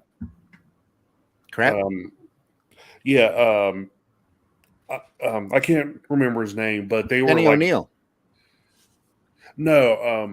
He came before, but I was going to say that Alan Grant, Chuck Dixon, and I can't remember the third guy's name. Basically, wrote like the era of Batman that I grew up with. Okay. Greg Rucka. Oh, great. Oh, yeah. Okay. Yeah. Duh, yeah. Yeah, like Okay. the 90s, early 2000s era. Paul Coker, artist for Mad. We're going to look at some old Mad magazines here pretty Any soon. relation there, Randy? Absolutely none. I'm happy to say. I did not agree with his Rawhide Kid, and I got too many people coming up to me. Are you the guy who did Rawhide Kid? No, not me. I am no relation. He was he got that gig by being a semi-regular on the Howard Stern show. So, Wow. but yeah, no relation to Ron. No relation to George either. So I take no responsibility in either direction for that. What about Bob? Are you related to him? Long distance. Yeah. Shirt tail. We're argumentative bunch, so a lot of the family tree doesn't keep track of a lot of the other parts of the family tree. So Hadn't noticed. that's just the way it is. It's a long story. Maybe I'll do an autobiography if I can ever get over having to write about myself. Anyway, Raymond great- Briggs. pardon? Raymond Briggs. He did Yep. the Snowman. You must have seen that. Yeah. Mhm. Yep, And yep, Michelle the snowman. Nichols. Yep, Michelle Nichols. Yeah. Tom Palmer. Where was that? Right there. Yeah. Michelle Nichols. Yeah. Did a I was at a Great Lakes Comic Con one time and she was on a panel. She stood in front of on the stage and sang for a while. Very Wow. amazing. Yeah. Michelle Nichols. Tom Palmer, of course, American Yeah. comic book artist for the Avengers. That's just I don't some of these references are strange to me because everybody should know Tom Palmer from Tomb of Dracula. I would agree with that. Because that's that everybody that worked on that book, that was such a great book in general that he worked on the Avengers for quite a while. I had know an illustrator who's very cartoony, almost a little cartoonier than Art Adams, who was asked to do a Avengers fill-in. And he was so excited. And then they told him that Tom Palmer was inking it. He was even more excited. It's like, it's going to be great. Then he got the artwork back and it looked like Tom Palmer.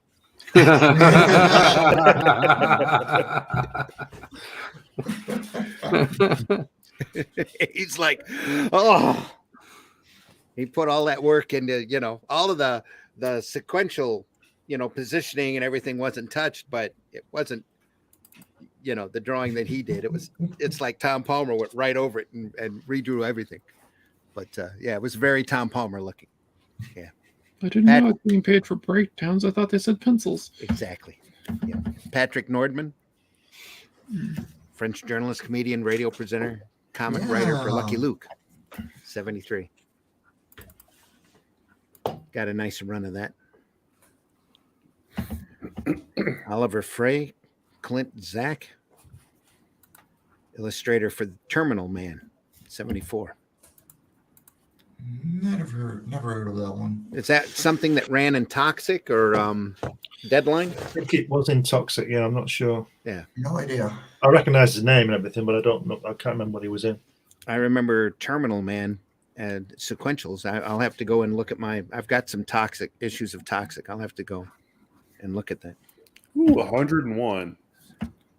Wow. Yeah, that's not too bad, is it? Lily Renee? Hey, Yeah. good life. Yeah. Mhm. I mean, Austrian how- born.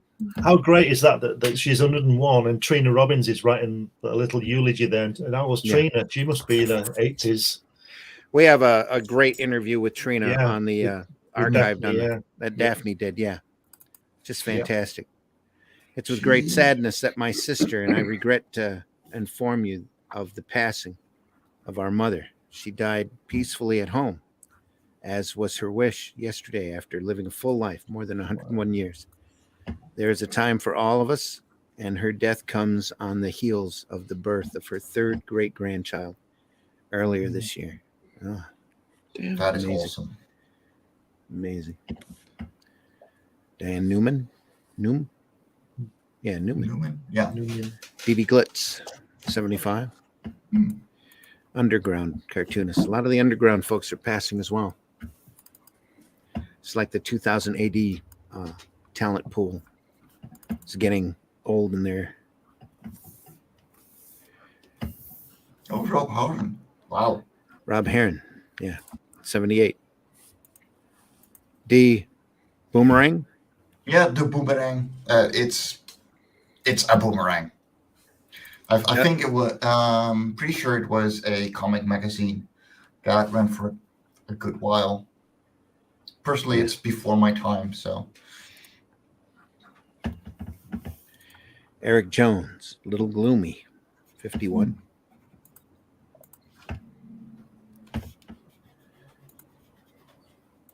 Ah, The Chin, Vincent DePorta.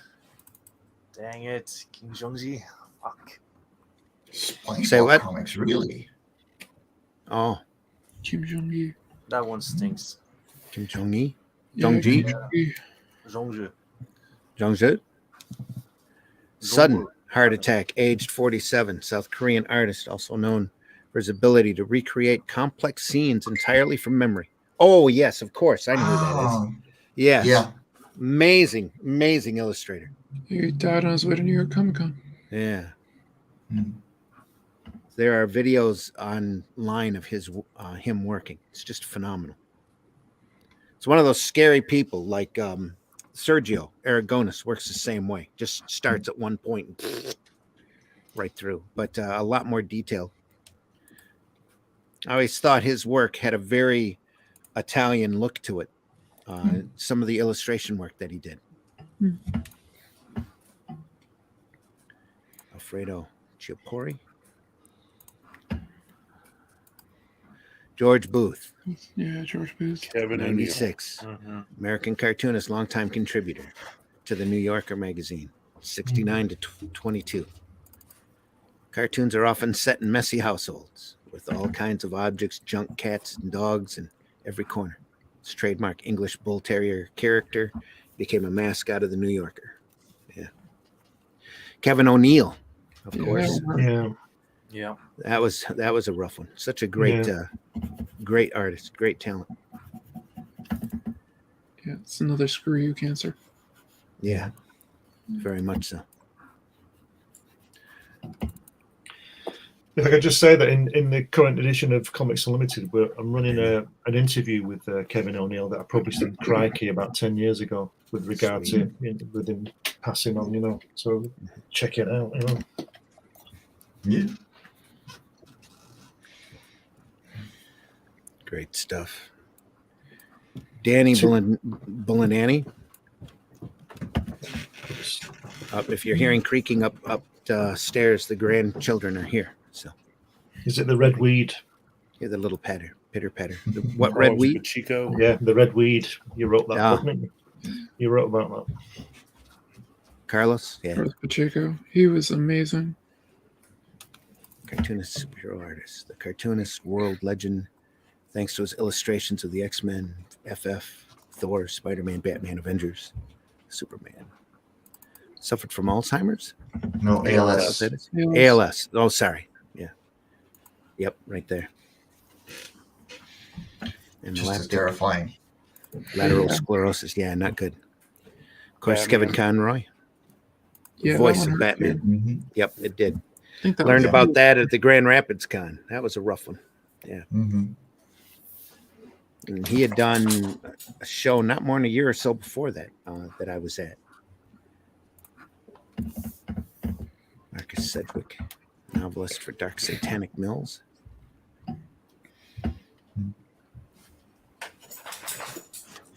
Greg Bear, science fiction writer for Star Wars. Yep. Did a lot of other books besides that, but great writer. Jason David Frank, actor, Power Rangers, Yeah, committed 49. suicide. Suicide. Wow. Yeah, he was Wow. the Green Ranger. Yep. Green Vic Ranger. Carabota, Vic, he passed. I didn't know. artist for mystery or Journey into Mystery and Strange Tales. Yeah, he's been in a lot of conventions. Yeah, here in the southeast that I've been to. One of the last surviving comic book artists to have worked for Marvel in the 50s. I didn't realize he passed. Yeah, Yeah. the Jason David Frank death overshadowed that one. That's too bad. Yeah, probably. Including a story in the very first issue of Journey into Mystery. He's passed away at 93. Yep. Amazing. They quote CBR as a source for the article. It's interesting. They do any reporting. Zay Roy. Wait, what? Aline is passed? Yeah. Yeah, she passed. Yeah. Oh, Yeah. 29th of November. What the? Oh my god. When you tear out your social media stuff, Jake, you missed some of the No, news. I was actually working. Like I was just working around that time, so I didn't follow news at all. But that caught me off guard. Yeah, that's a rough one. Pioneering woman cartoonist in the late 20th and 21st centuries. Died on November 29th, age 74. Ichiro Mizuki. yeah. Nezinger Z, composer of Jam Project, lung cancer, 74. Ron Foreman, he worked for Comics Unlimited, Mm-hmm. a distributor for Comics Unlimited, 79. Ron Foreman, one of the two partners of Walter Wang and direct comics distributor Comics Unlimited. Passed away December 8th. I don't think was Comics Unlimited still distributing? I don't think that they were. It's not mine anyway, so Yeah. I don't know. I think that was one of the old distributors that way back when that got caught in that downward spiral that ended up with Diamond getting the When Capital went and all the others. majority. Yeah. Han Pico. Han Bakel used to host a comic show, a show about classic comics here in the Revolt? Netherlands. Yeah. So this was way before my time as well, and he used to sing as well. But he he pretty much followed the European and especially Franco-Belgian comic history, and was teaching that on television as well. So it's before my time. I think it was early 80s or something like that. So yeah, that one really had a hit on on Dutch creators because it was before my time. But yeah, apparently that happened. Well, we had a big loss on the Indie Comics Network this year too, with the loss of Meredith. Yes. Yeah. Yeah, very much so. Yeah. Yep. Nearly a year away. February 1st, if I'm not mistaken. 'Cause, Correct. It was right around the end of January, early February, something like that. You don't know. Yeah, it was early on in the year. I'm pretty sure it was the first day before I got out of the nursing home. Yeah, it was.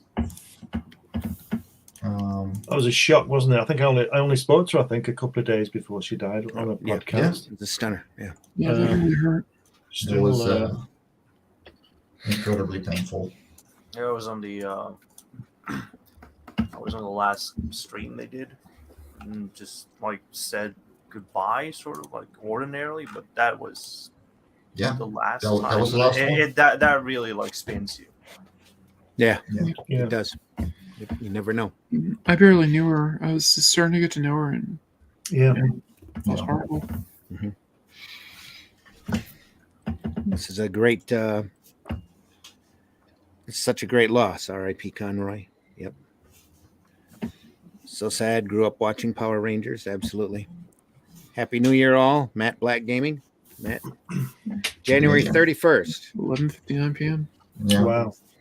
Barely 1 minute. Almost. Yeah, almost February 1st. Almost to the first. Yep.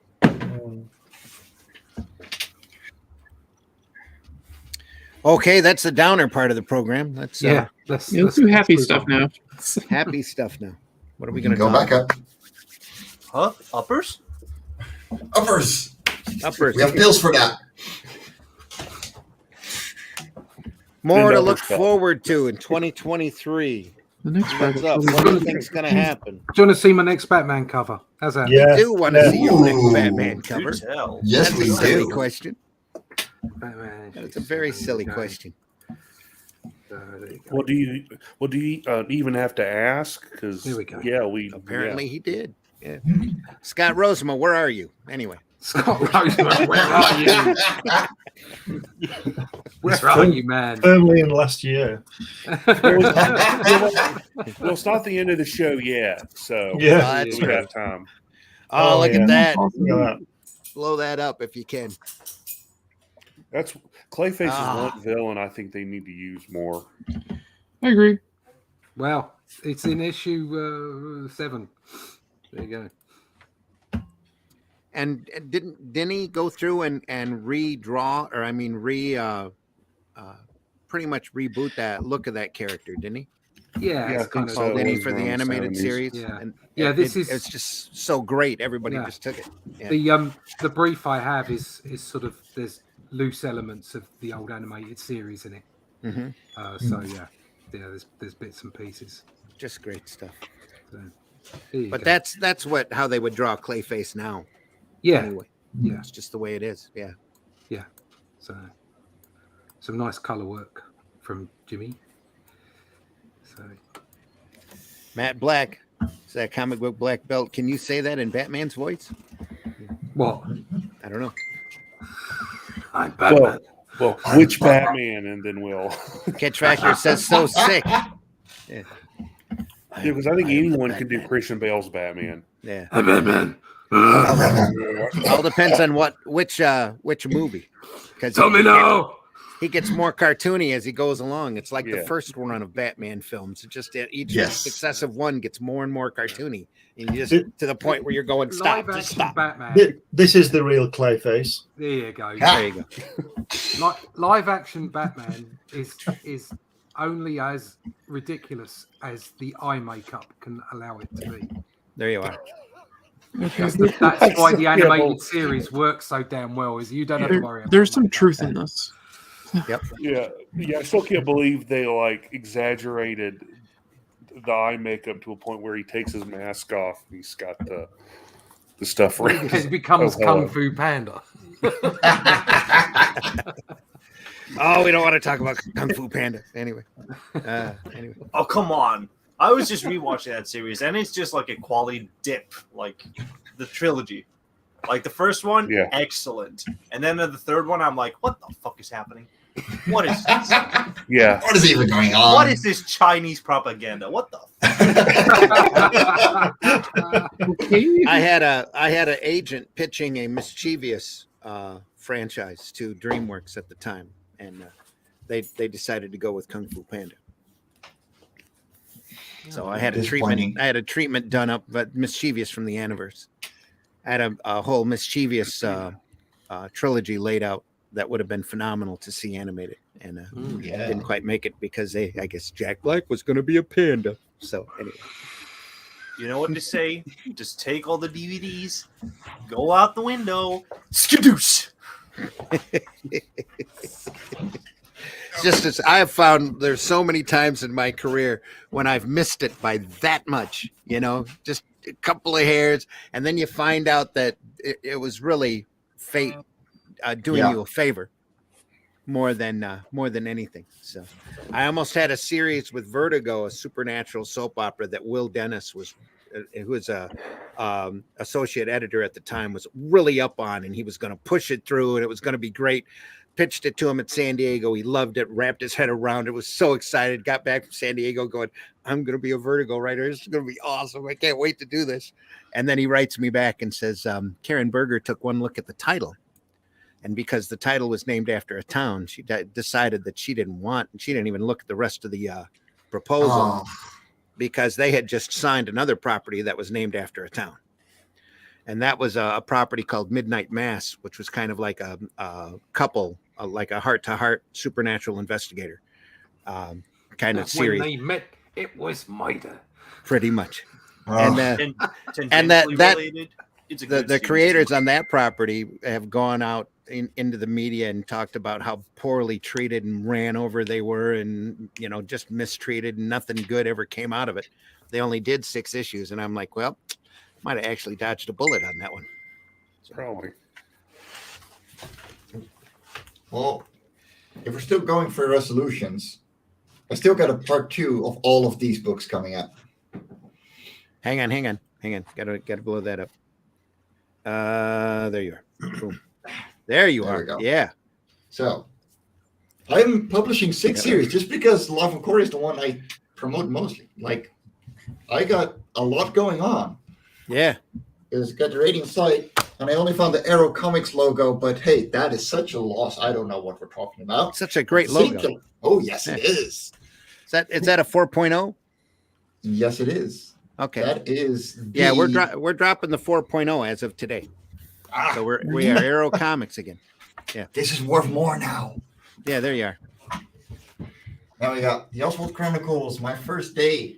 We're going to continue with the next Oswald story very soon as well. And Telltale Thieves Quest. JD's going to have a live broadcast later today where he's got an open mic for people to call. That's in right. I will and be talk asleep about at what that they've point. got planned. Yeah. Yeah, if I didn't have plans, yeah. I'd probably hit that up. Can't show those red dots. Oh, yes, So, right. Anyway. Eek. There. Heaven forbid. We're going to melt the minds of the youth by showing a couple of red dots. Mm-hmm. Anyway. Shut up. Nice. Keep hustling. Kitsch Factory. Damn right. Thank you. Yep. Darn right. Keep on keeping on. Yep. Anything else going on next year? Any greatness? Anybody anticipating? The closeout sale at IDW where we can pick up all sorts of artisan books for next to nothing. Wait, Yes, now please. that they've gone bankrupt now? Just waiting for that. Have they? Did they file yet? I don't know. I don't believe Have they they? have. No, I don't it's think only they a have. matter of time. No. I know Aftershock has. I know Aftershock has, yeah. And Valiant's just about gone, but Again, again, I mean, I did pick up the new IDW Parker Martini edition, and it looks fantastic. Though it's great oversized for all that it's worth. they do some But- phenomenal packaging. I mean, some of their comic strip material, their artisan books are just great. I mean, Yeah. there's no other way to describe them. Just they've done all of the Russ Manning Tarzans and hardback versions that are just beautiful. They do some really good packaging work, just phenomenal. They need to do more of it, but they probably can't afford to. If they did like go into more specializing, like Fantagraphics does now, that would have been a more graceful retirement than actually running themselves to the ground with all these IPs that they can't really like push anymore. Yeah, they kind of Or make any money on because they bought the license. Yeah. I mean, they if don't own really, the IP. if they really want to go that kind of way, follow Udon Press. That's probably the closest thing that they will be matching to themselves with, because well, that they do graphics well is, with Turtles. So yeah. they Yeah, lost that's like the only thing to keeping. G.I. Joe and Transformers. So They still have My Little Pony, from what I understand. Yep. That still makes But them a good chunk. Isn't there a lesson there for all publishers that if you chase big IPs that are owned by other people, you can be dropped in it? It's just a matter of scale. It's Yeah. like the rest of us. If we're getting page rates, I get a page rate on Batman. That's fine. I understand that at some point it's going to stop because that's the nature of the business. Also, the Howard.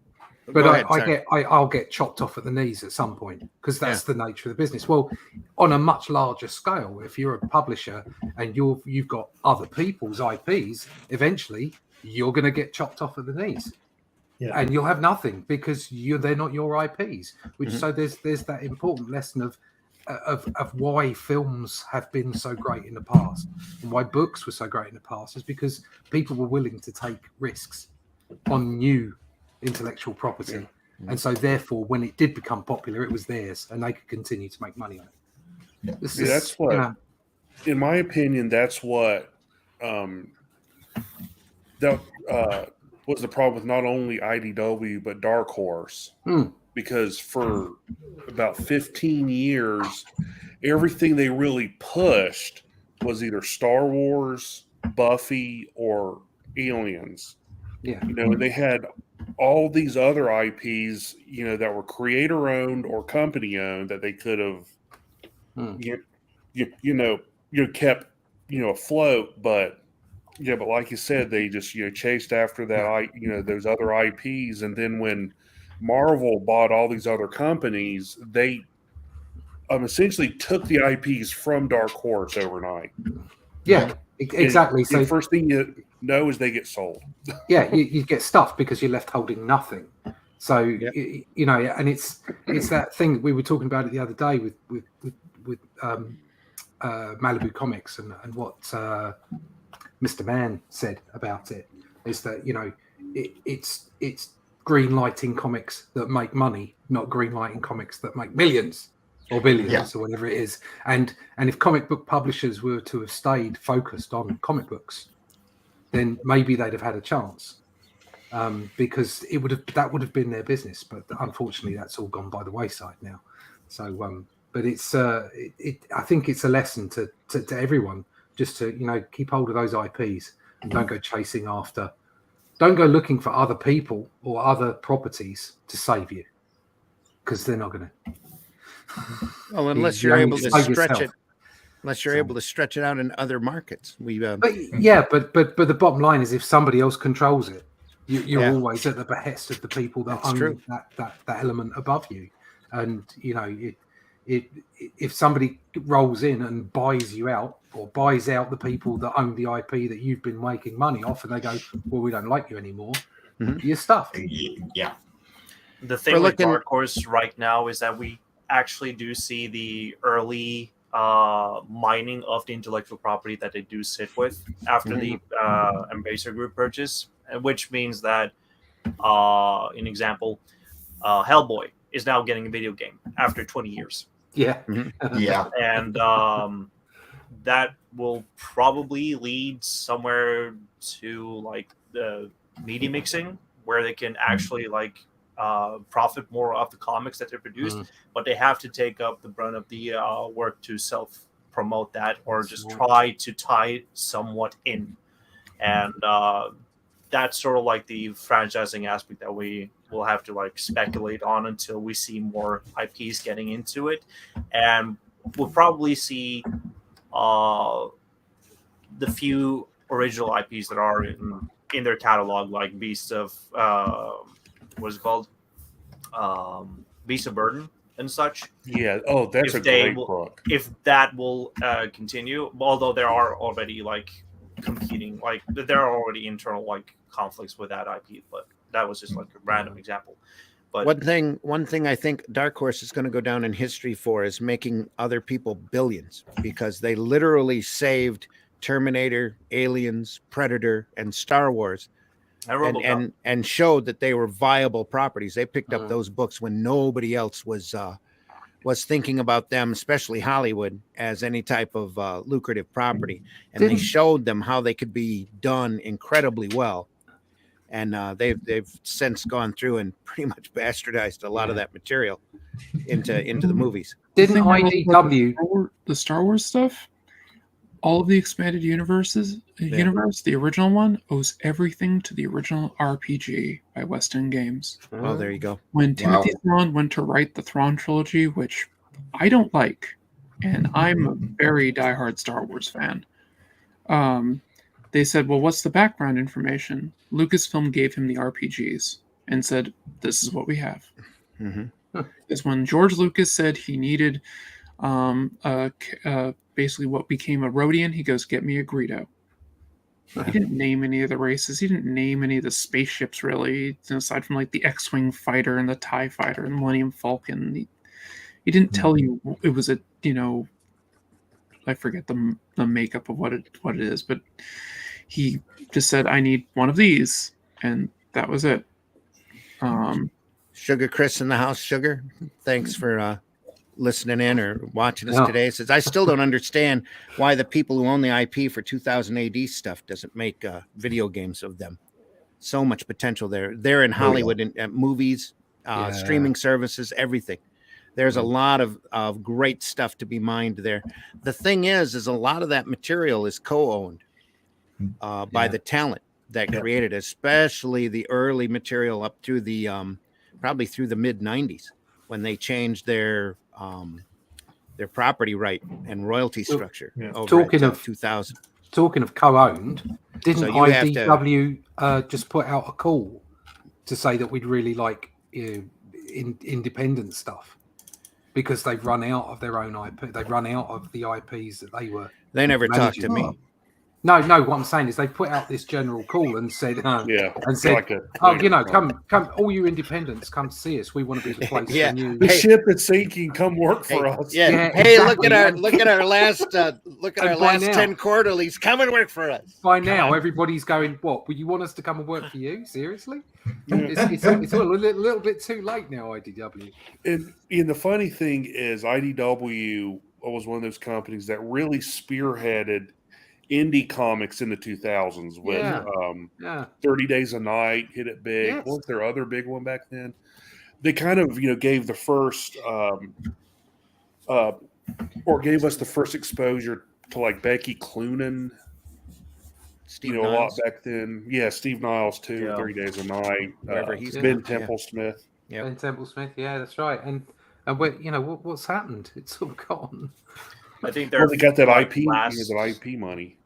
The last great publishing was Lock and Key, or it still is probably. But Lock and Key is my favorite IDW. They messed that up in the year or two on the Netflix series. Yeah, I mean I've not read. Don't get me started on that shit, man. Goddamn.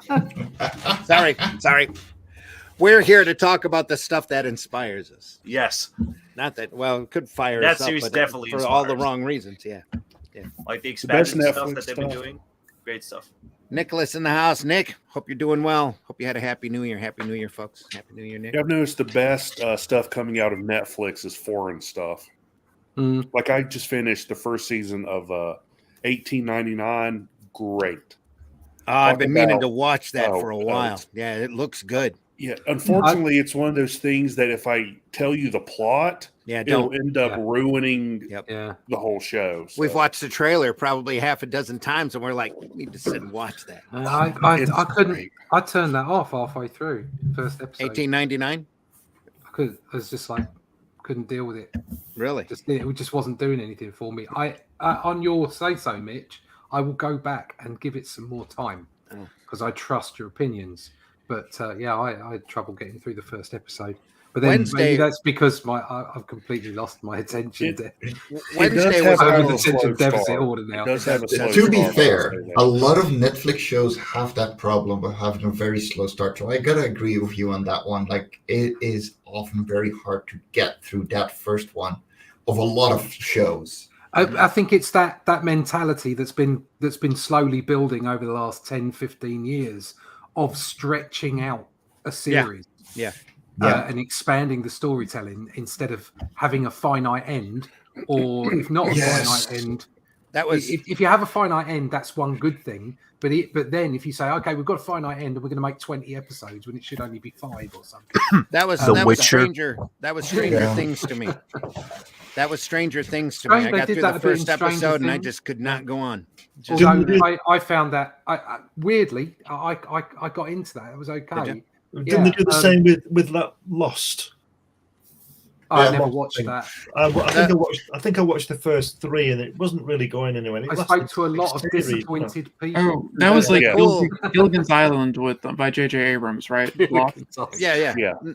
The cool thing about Lost is that it kept asking questions and not giving any answers. But then you can see here's the final this, and then this episode. comes in, and then that comes in. Here's the I mystery knew- box. I knew what Lost was halfway through the first season, and they blew it. They just totally just screwed it up and blew it. And then at the end, it was just such a lackluster ending. When that ending was done, I said, "Is that it? I'm never going to watch this again." I Done. didn't even finish it. I watched the first season and went, they're all dead.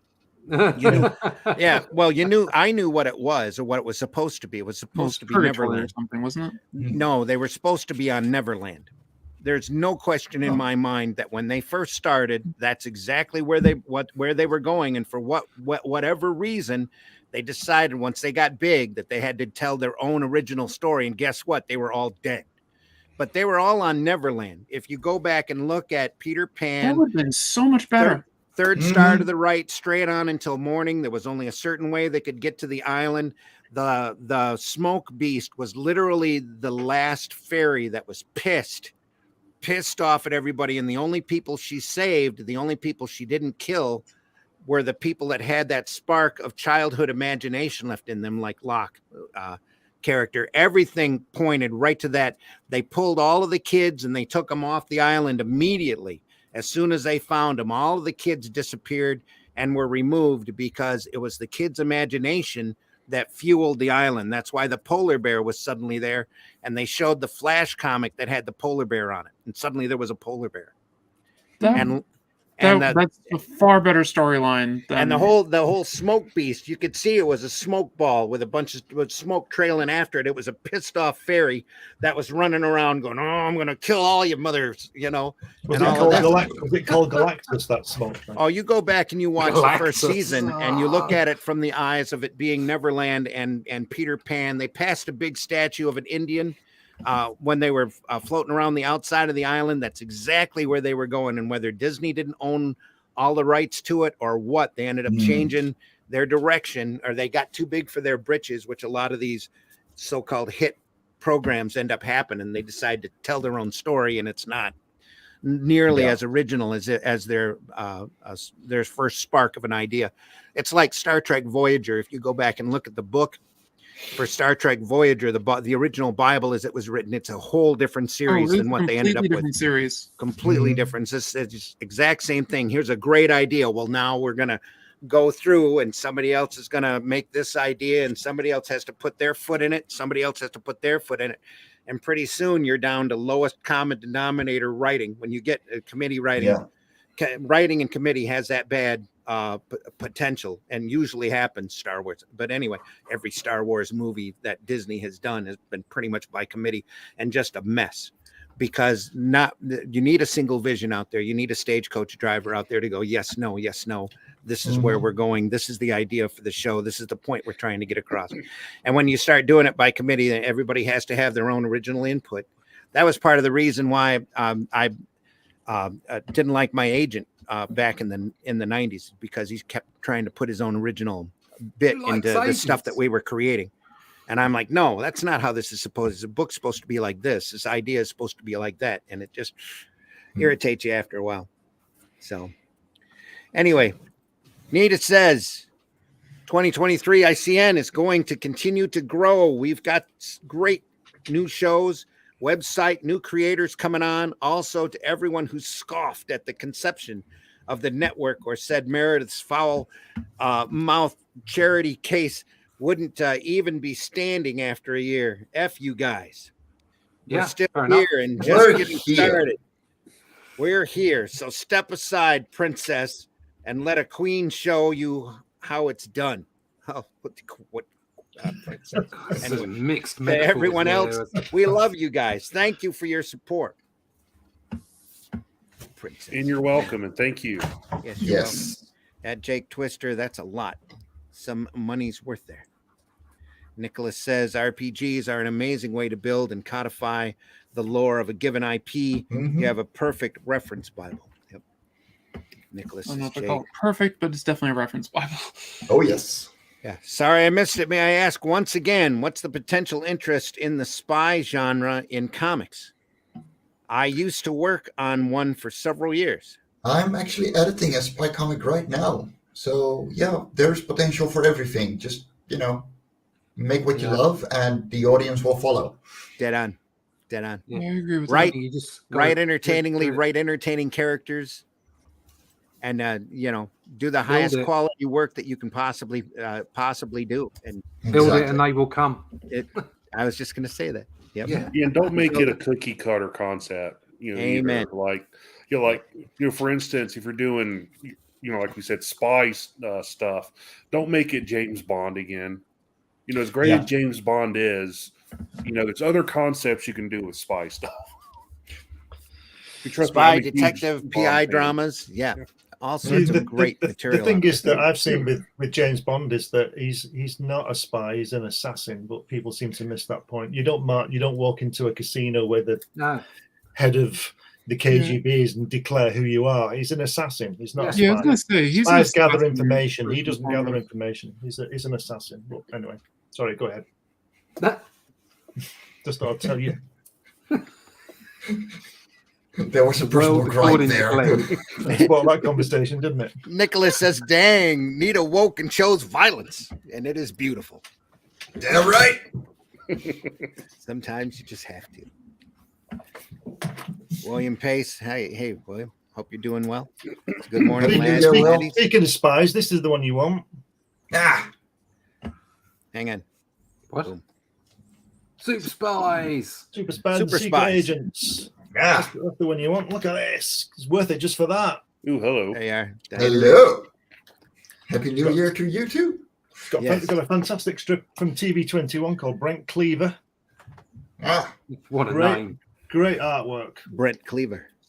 Fantastic. Great 50 magazine, Norge that. and a yes means yes. That's the one. It's even got an article about Mr. Ed in it. Do you remember Mr. Ed? The horse? Everybody. Yeah. Was he Double a spy?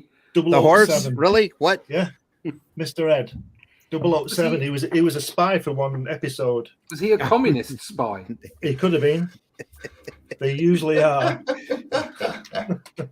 John Celestri in the house. John, if you want to come on board, just drop me. Well, it's probably late in the show since we only got about 10 minutes left to go. You could be the Scott Roseman of the episode if you want. I'll send you a link if you want. You're welcome to come in. This is I'm 73 and just reaching my prime, and I'm joining Nita on After Hours with the Devils in the Details. There we are. Yeah, there you go.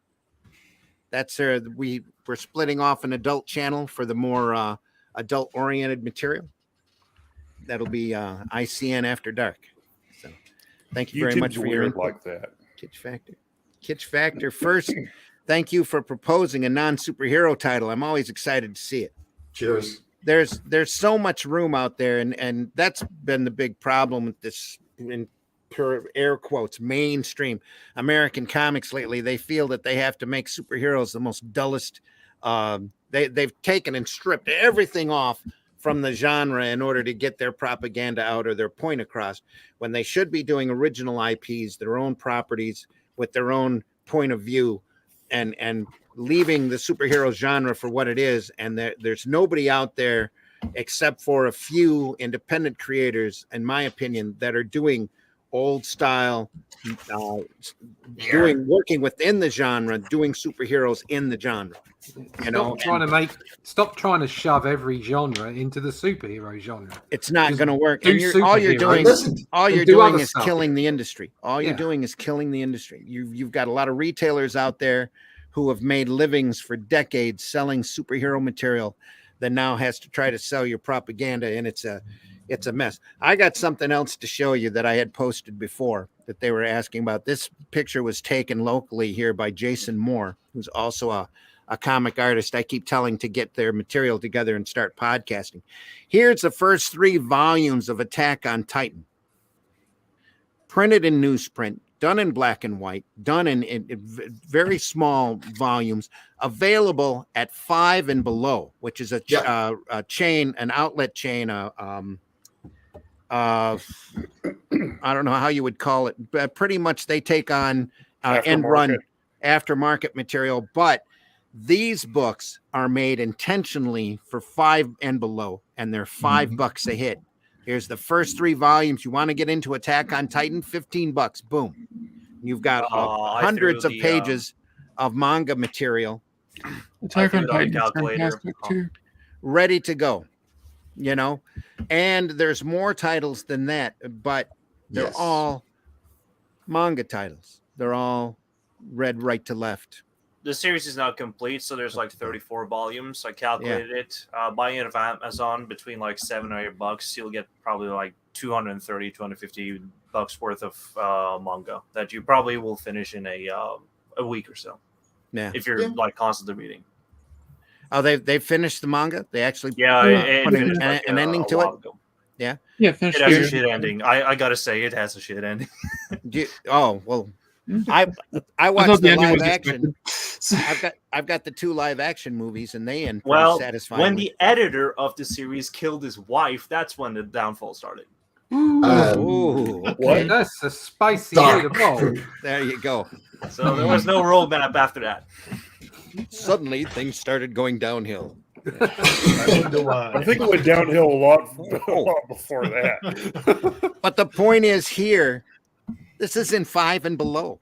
These could be in Ollie's, they could be in Odd Lots, they could be in Dollar General, Family Dollar stores all over. Marvel and DC could have been doing this a decade ago and should have been doing this. They've got all of this large backlogged catalog, including all of the old quality material in it, because I'm looking right above that, the picture here at Wiz Comics with Captain Marvel. All of that great old Captain Marvel material, self-contained. Sure, some of it's goofy. The Dick Sprang Batmans, the Weisinger's Supermans. All of that could be done in beautiful black and white, reprinted in newsprint, kicked out for $5 a piece. And sure, some parents might pick up those books for their kids, thinking that they're coloring books, but they'll sit and they'll read them, you know, and read them through and get a whole grasp of the great pantheon of characters that have been out for decades in the superhero genre, if Marvel and DC cared. It's that simple. I don't think that's just like clear cut with and Archie's only like publishing format. No, you have to like tap into the consumer and creative psychology into the whole mix too. Well, Marvel's idea of hitting the YA market is taking the 10-issue Masterworks series and shrinking them down as close to Dogman size that they possibly can and sticking it on YA shelves. Yeah, I agree. Anyway, Nicholas says Diana Riggs, Mrs. Peel, Mrs. Emma Peel, defined female perfection.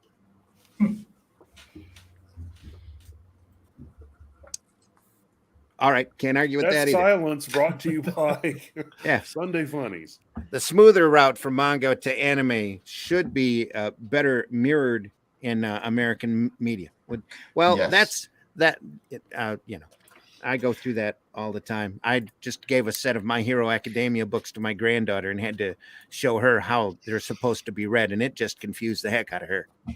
So they used to have the, and she loves that. She loves that anime, loves it. But the manga, I doubt she's even read it. But I can give her a Dogman or a Cool Cat Comic Club, you know, and she's starting to almost get to be too old for that material.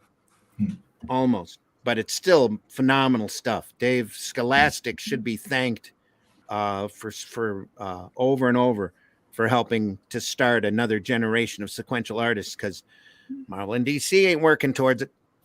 It's not doing it. And there needs to be more. You're seeing Mad Cave, I think it is, just got picked up by Scholastic. There's a bunch of other publishers out there. Scholastic has a market that they made, and they are cultivating to the best of their ability to get kids reading and to get kids reading comics. And it's amazing to see out there. And you don't hear about it in the comic media. It's completely neglected. Dave Pilkey should be on all sorts of podcasts talking about what he does, his process, how he gets stuff done, how he got picked up by Scholastic, and all of this, because it's a lesson, just like all of the huge crowdfunding people that you see out there who have these big campaigns are all lessons that we can learn from. We need to, because this art form needs to be expanded in every way possible, and we need to take it and we don't have to do superheroes, but there's a desperate need right now for classic superhero material out there.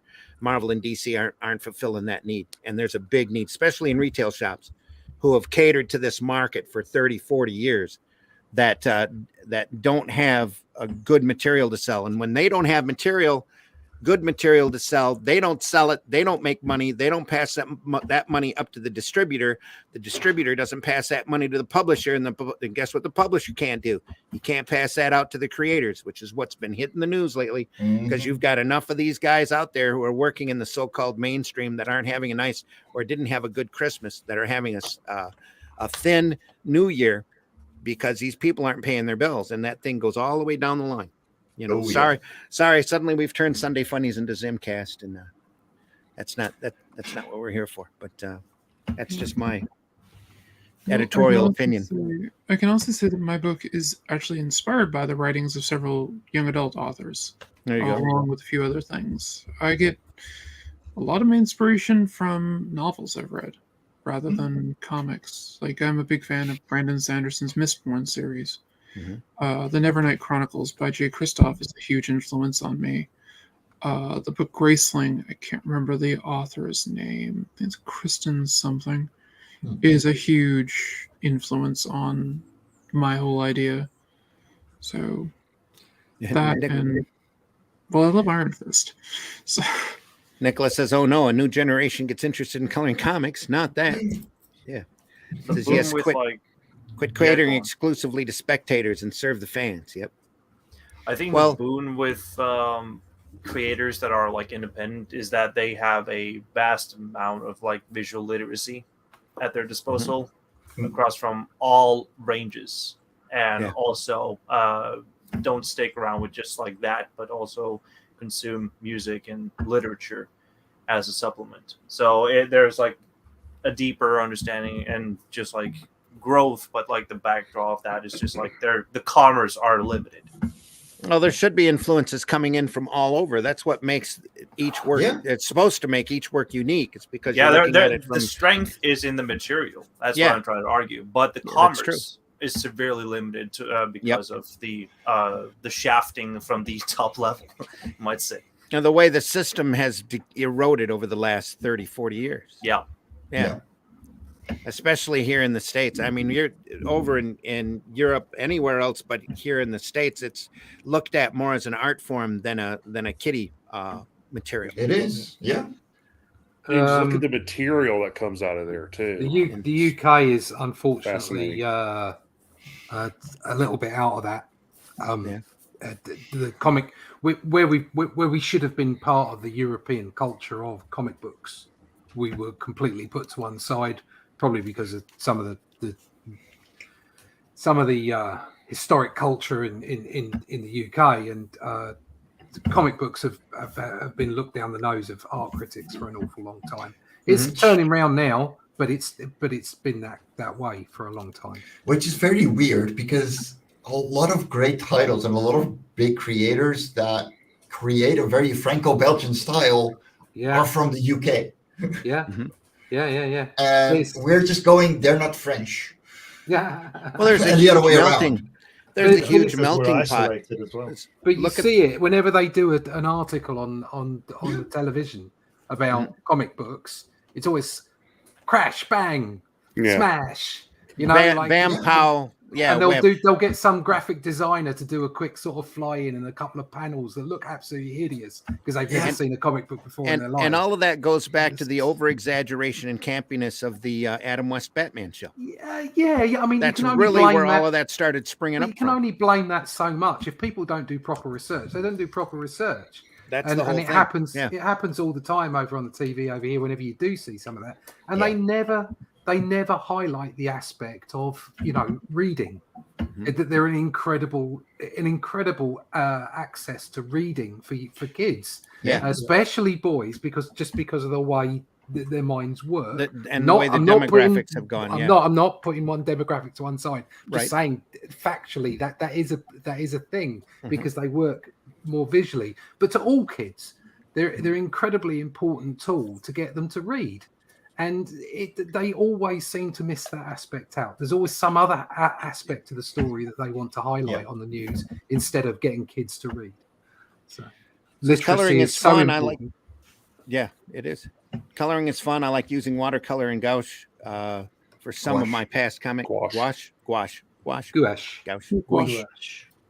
Nick says, "Kitch, that's a great. That is great. That traditional, beautiful methodology. Why I love Glenn's work too." Yeah.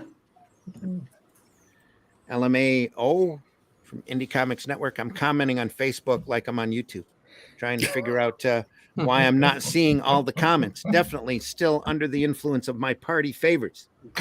It's okay, Nita. Wait, get it. It says, "Thank you, my artist dad passed the torch." Yeah, good for you. Really good. All right, let's step out here and see what that is about. Come on, there we are. All right, folks, you've been watching the Sunday Funnies for the 1st of January 2023. We wish you a very happy new year and only the best. We hope your new year is incredibly productive and that you get work done. You tune into the Indie Comics Network for all of our other shows and our great programming and the new programs that are in the pipeline to come out. Don't forget ICN After Dark for the more adult material. John's joining, and a bunch of other programming will be up there shortly. And like I said, we wish you only the best. We're here every Sunday morning at 9 a.m. Eastern Standard Time, almost every Sunday morning. We weren't here Christmas Day, but everybody needs a day off every once in a while. But I've got a lot of conventions planned in the upcoming year, so you're probably going to see a couple of recorded programs every once in a while. And looking forward to that. Maybe we'll get somebody to talk to us that doesn't normally get up this early in the morning. So, and have some good interviews for you then. Jake, tell folks how they can find you. They can't. I deleted all my social media. There you go. He's gone. He's on. I took the nuclear option. The smartest and I went person in the in. room. Sometime soon he'll be back with something to promote. I'm out of the fucking caves. I'm seeing the world for what it is, and I'm telling you, it's beautiful. But you won't believe me. Enjoy the shadows, you. There you go. I am the madman for taking a step out. that was far too much for most people to understand. There's a story there, isn't there? A series, a TV series. Enjoy the shadows. Yeah, there you are. Well, aren't we all? Anyway, like for real, I will be probably dipping in and out, doing interviews with the Indie News Network for a while. Indie And Comics Network, yeah. Indie Comics Network. Sorry. You're fine. You're fine. I'm mixing. I'm sorry, Anita. Just doing a few interviews and then I'm into the void. I'm not returning for a while. Like for real this time. That's all right, mate. Allison, tell folks how they can find you. Well, you can generally find me right here on the Indie Comics Network. I have my show Arting with the Alley Cat on Fridays at 3 p.m. Eastern Time, where I draw different characters, work on my own book, sometimes interview people. So yeah, and I'm on all different social medias as Alice McClone or Alley Cat Comics. So, yay, and Happy New Year. Sweet. Happy New Year. Mitch, tell folks how they can find you. You can find me down here at Linktree/Celtic Cross Studios, where you can find my basically everything: website, socials, email. I think I have my email there. While you're at my website, pick up one of my collections of the Boger. Southern Gothic is the newest one. It's out now. And keep be on the lookout for the big relaunch that I'm doing this year. And you can also find me Tuesdays here on the Indie Comics Network on Dispatches from Outside the Box. I think this week we're doing Happy Meals. Cool. Happy Meals. Yep. Cool. Russ, tell folks how they can find you. You can find me at russleach.com. There you go. All my social media connections are there. Mostly Instagram, which is where I post artwork. And you can also find my email list there if you want to find out what's coming out next. I've still got an Indiegogo going on Only Death Can Save Us Book 2, but you'll be able to pick up the edited version later on this year from New Haven, and you can pick up the first version, Book 1, another edited version at New Haven on all good outlets globally. That's about it. Oh, you can find me in the pages of Batman, European and UK distribution, and that's about it. Yeah, sometime and a lot of the time I'm back here talking to these farts, and there's some very nice young people as well, like Alison, Mike, and Mitch. I don't know about Jake. He could be 150 years old for all I know. That's actually what Jake looks like right there. Yeah. That's actually what he looks like. He's a small cat. Looks like he's peeking through a keyhole. I think that's an alien just trying to disguise itself as a cat. In case Russ didn't mention it, Amazon for this Only Death Can Save Us book from Amazon, New Haven. Books a million. Beautiful Walmart, paperback. You can It's go get all it. there. You pick that up. Please leave, if you do buy a book, please leave a good as long as you like it. Of course, you may hate it. But please leave a review on Amazon, because that always helps. No. Even if you don't like it, give him an Amazon review, because after 100 reviews, he's finally going to be promoted.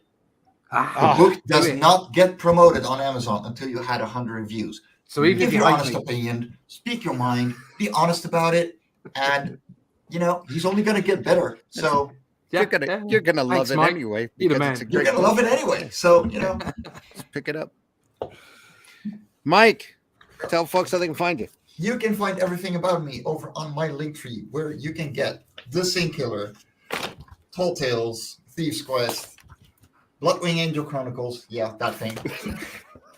Sorry, The John. Oswald Chronicles, and the Radiant Site, as well as the Kickstarter 2, Live on Korra Volume 1, combining all issues of Live on Korra, and the exclusive hardcover. So we'll be launching this later this month, so be sure to go over there and follow it.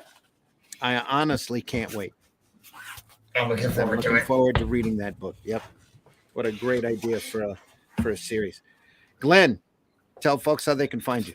Yeah, you can get me on the usual social things, Facebook, Instagram, Twitter, and all those kind of things. But if you want to see my work, you go to, most of it's on Amazon.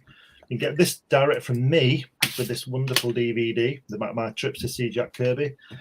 And on Amazon, you've got magazines and science fiction books I've written and all that kind of stuff. And you can also see me on these podcasts on Randy's show on Friday mornings and this one. And I have my own Comics Unlimited podcast on Thursdays that is run on Ted Davis Artistry. And we're coming back in February with that one. Sweet. Taking all of January off, eh? He is, yeah. Oh, okay. Yeah, that's right. He is. Self exile. Anyway, folks, I've been your host, Randy Zimmerman. You can catch me at Arrow Comics. Arrow Comics is all over the social media. Arrow Comics 4.0 for now, but we'll be changing that to Arrow Comics now. And you can look for Calico. You can look done with artwork by C. Michael Harris, or C. Michael Lanning. I'm sorry, C. Michael Lanning. J.R. Harris did Paragon, the artwork on Paragon. Both are my property that I've written and designed. HeroBot Zero is practically all me and a few friends, including that great Scott Rosema cover, since he's not here to promote it himself. All of those books are ready to be ordered over at aerocomics.store, and retailer discounts are available. Just contact us through there, and we'll be more than happy to help you out to get our product into your stores. And there's a lot more product from Aero Comics coming in the near future. We've got a lot of stuff planned. We did have an entire Aero tier available over on the Rift Riders campaign, but I believe he ended that campaign at the end of the year. So there will be another tier available, Aero tier available soon on another campaign. Plus, there is the fundmycomic.com site that will be starting up here shortly as soon as all of the bugs are worked out, where we will be crowdfunding the majority of the Aero product from that site, as well as having it available over at aerocomics.store. And there's a lot more stuff coming. There's a lot more Hero Bot. There should be at least one more issue out before the end of this year. Fool is coming, Unforgiven's coming, Allison is coming. There'll be a lot of great stuff just from my end. Over with Luke. Luke's got a bunch of titles that he is currently working on, not to mention he's, I think, finishing off issue 10, I think, of Hybrids, The Sons of Gods, which is a great superhero title that you don't want to miss. Later this year, we'll be offering Soul Tack as a title, which we're really looking forward to. It's a great space opera, just a gritty, pulpy space opera story that's a lot of fun to read and just beautiful to look at. So can't wait for you. Randy, just before we go, can I just say, I forgot to mention. You absolutely can. On coming to a crowdfunder soon is the second book of Hatch, which is 44 pages of full color artwork, all hand painted. And on the campaign, you may, if you're lucky, be able to purchase this little guy, which is a lovely clay model that my wife made. Yep. And I think that's it. Thank you. Oh, thank you. Thank everybody for being here. It's a great show for the first start of the year. So, yes, real happy to have you all here. Hope you come back on a regular basis and talk more about the comics that you love. So we'll be back Sunday morning at 9 a.m. And also, don't forget Comics by Night at 5 a.m. Friday mornings, where we take a look at some of the artwork and the work of some of the great masters that we absolutely love looking at. This Friday, we're going to be finishing up our look at John Byrne's Elsewhere volumes. We went through one volume almost all the way through the first volume of the Elsewhere material, and all I've got are two available to me. I understand there's 5 volumes in general, and if you haven't seen this, johnbyrnerobotics.com or byrnerobotics.com is a site where you can go and read all of this material online. It's a group of great I can't call it fan fiction. It's X-Men done by the guy who did X-Men. So only the way that he always wanted it done. And he does it incredibly beautiful. It's the best John Byrne artwork that you'll probably ever see, in my opinion. John Byrne's last, definitely. That takes into account the idea that Phoenix didn't die at the end of Dark Phoenix, right? Right. Yeah. Yep. Okay. That's the whole start of the series, the premise. What if Jean Grey didn't die? Huh. And it goes from there. It's just some incredibly beautiful work that we've been looking at. And again, it's available over on Byrne's personal website. But there are some copies that are floating, that are physical, that we're looking at. So, other than that, you can expect to see a lot of great sequential art shown over at Comics by Night. Got a quick promo for that here that we can probably run as soon as I find it. Give me a chance here to scroll down. There we go. This sums up Comic by Night pretty succinctly. Here we go. In the middle of the night or early Friday morning, depending upon where you are in the world, a group of experienced comics professionals get together to examine and instruct about the art form that they love. That's great comic artwork on Comics by Night, Fridays at 5 a.m. Eastern, here on the Indie Comics Network, indiecomicsnetwork.com. What was that? This is not a charade.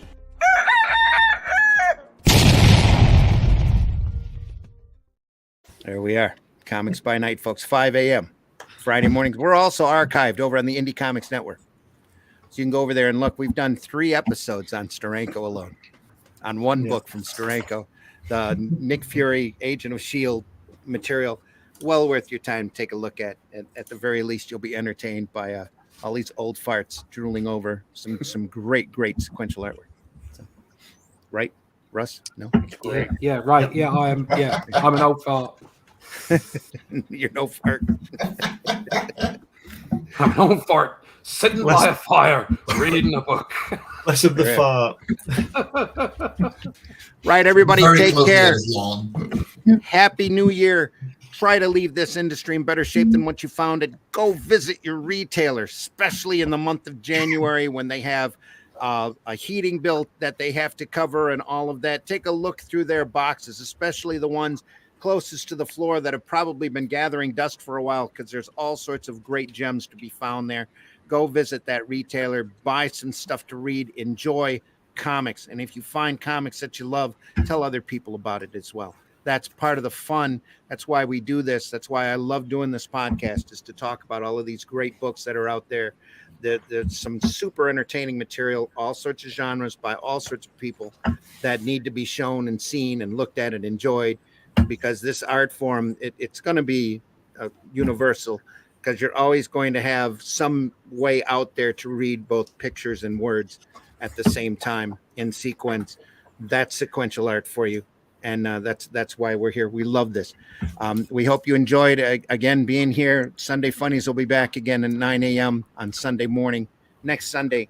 And we wish you all the best. Any last words from anybody? Buy indie comics, especially ours. Or just shut up and make comics. Yeah. Shut up and make comics. Here we If go. the world And goes make to sure that shit, make sure that you have a good time. There's a few more videos to run before we leave, but in the meantime, take care, everybody. See you soon. Happy New Year. Have a great 2023. We'll see you. Have a question or comment for us to address on the show? Have a topic you want us to talk about? Email us at indiecomicsnetwork@gmail.com. Want your comics to arrive in pristine condition? Head over to GeminiComicSupply.com and save 10% on your next Gemini mailer order or anything in the Gemini Comics Supply store. Use coupon code RAGIN10. That's RAGIN 10.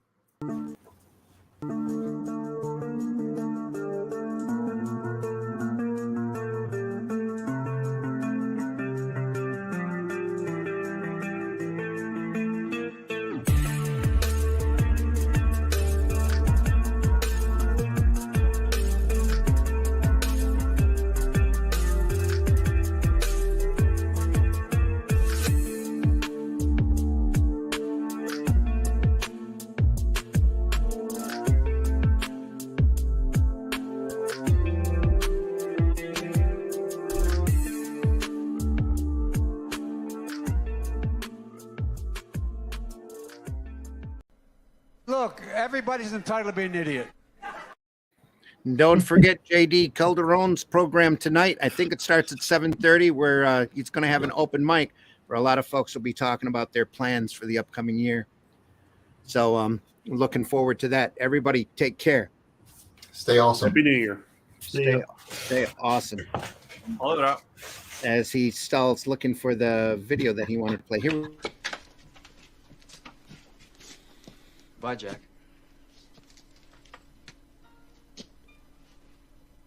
We really shook the pillars of heaven, didn't we, Wayne?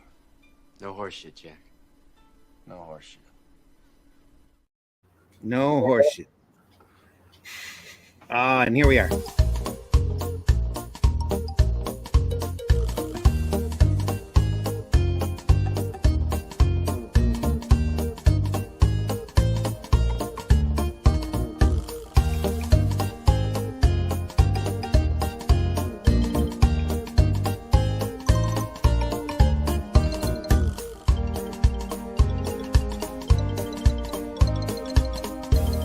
Ha ha ha ha!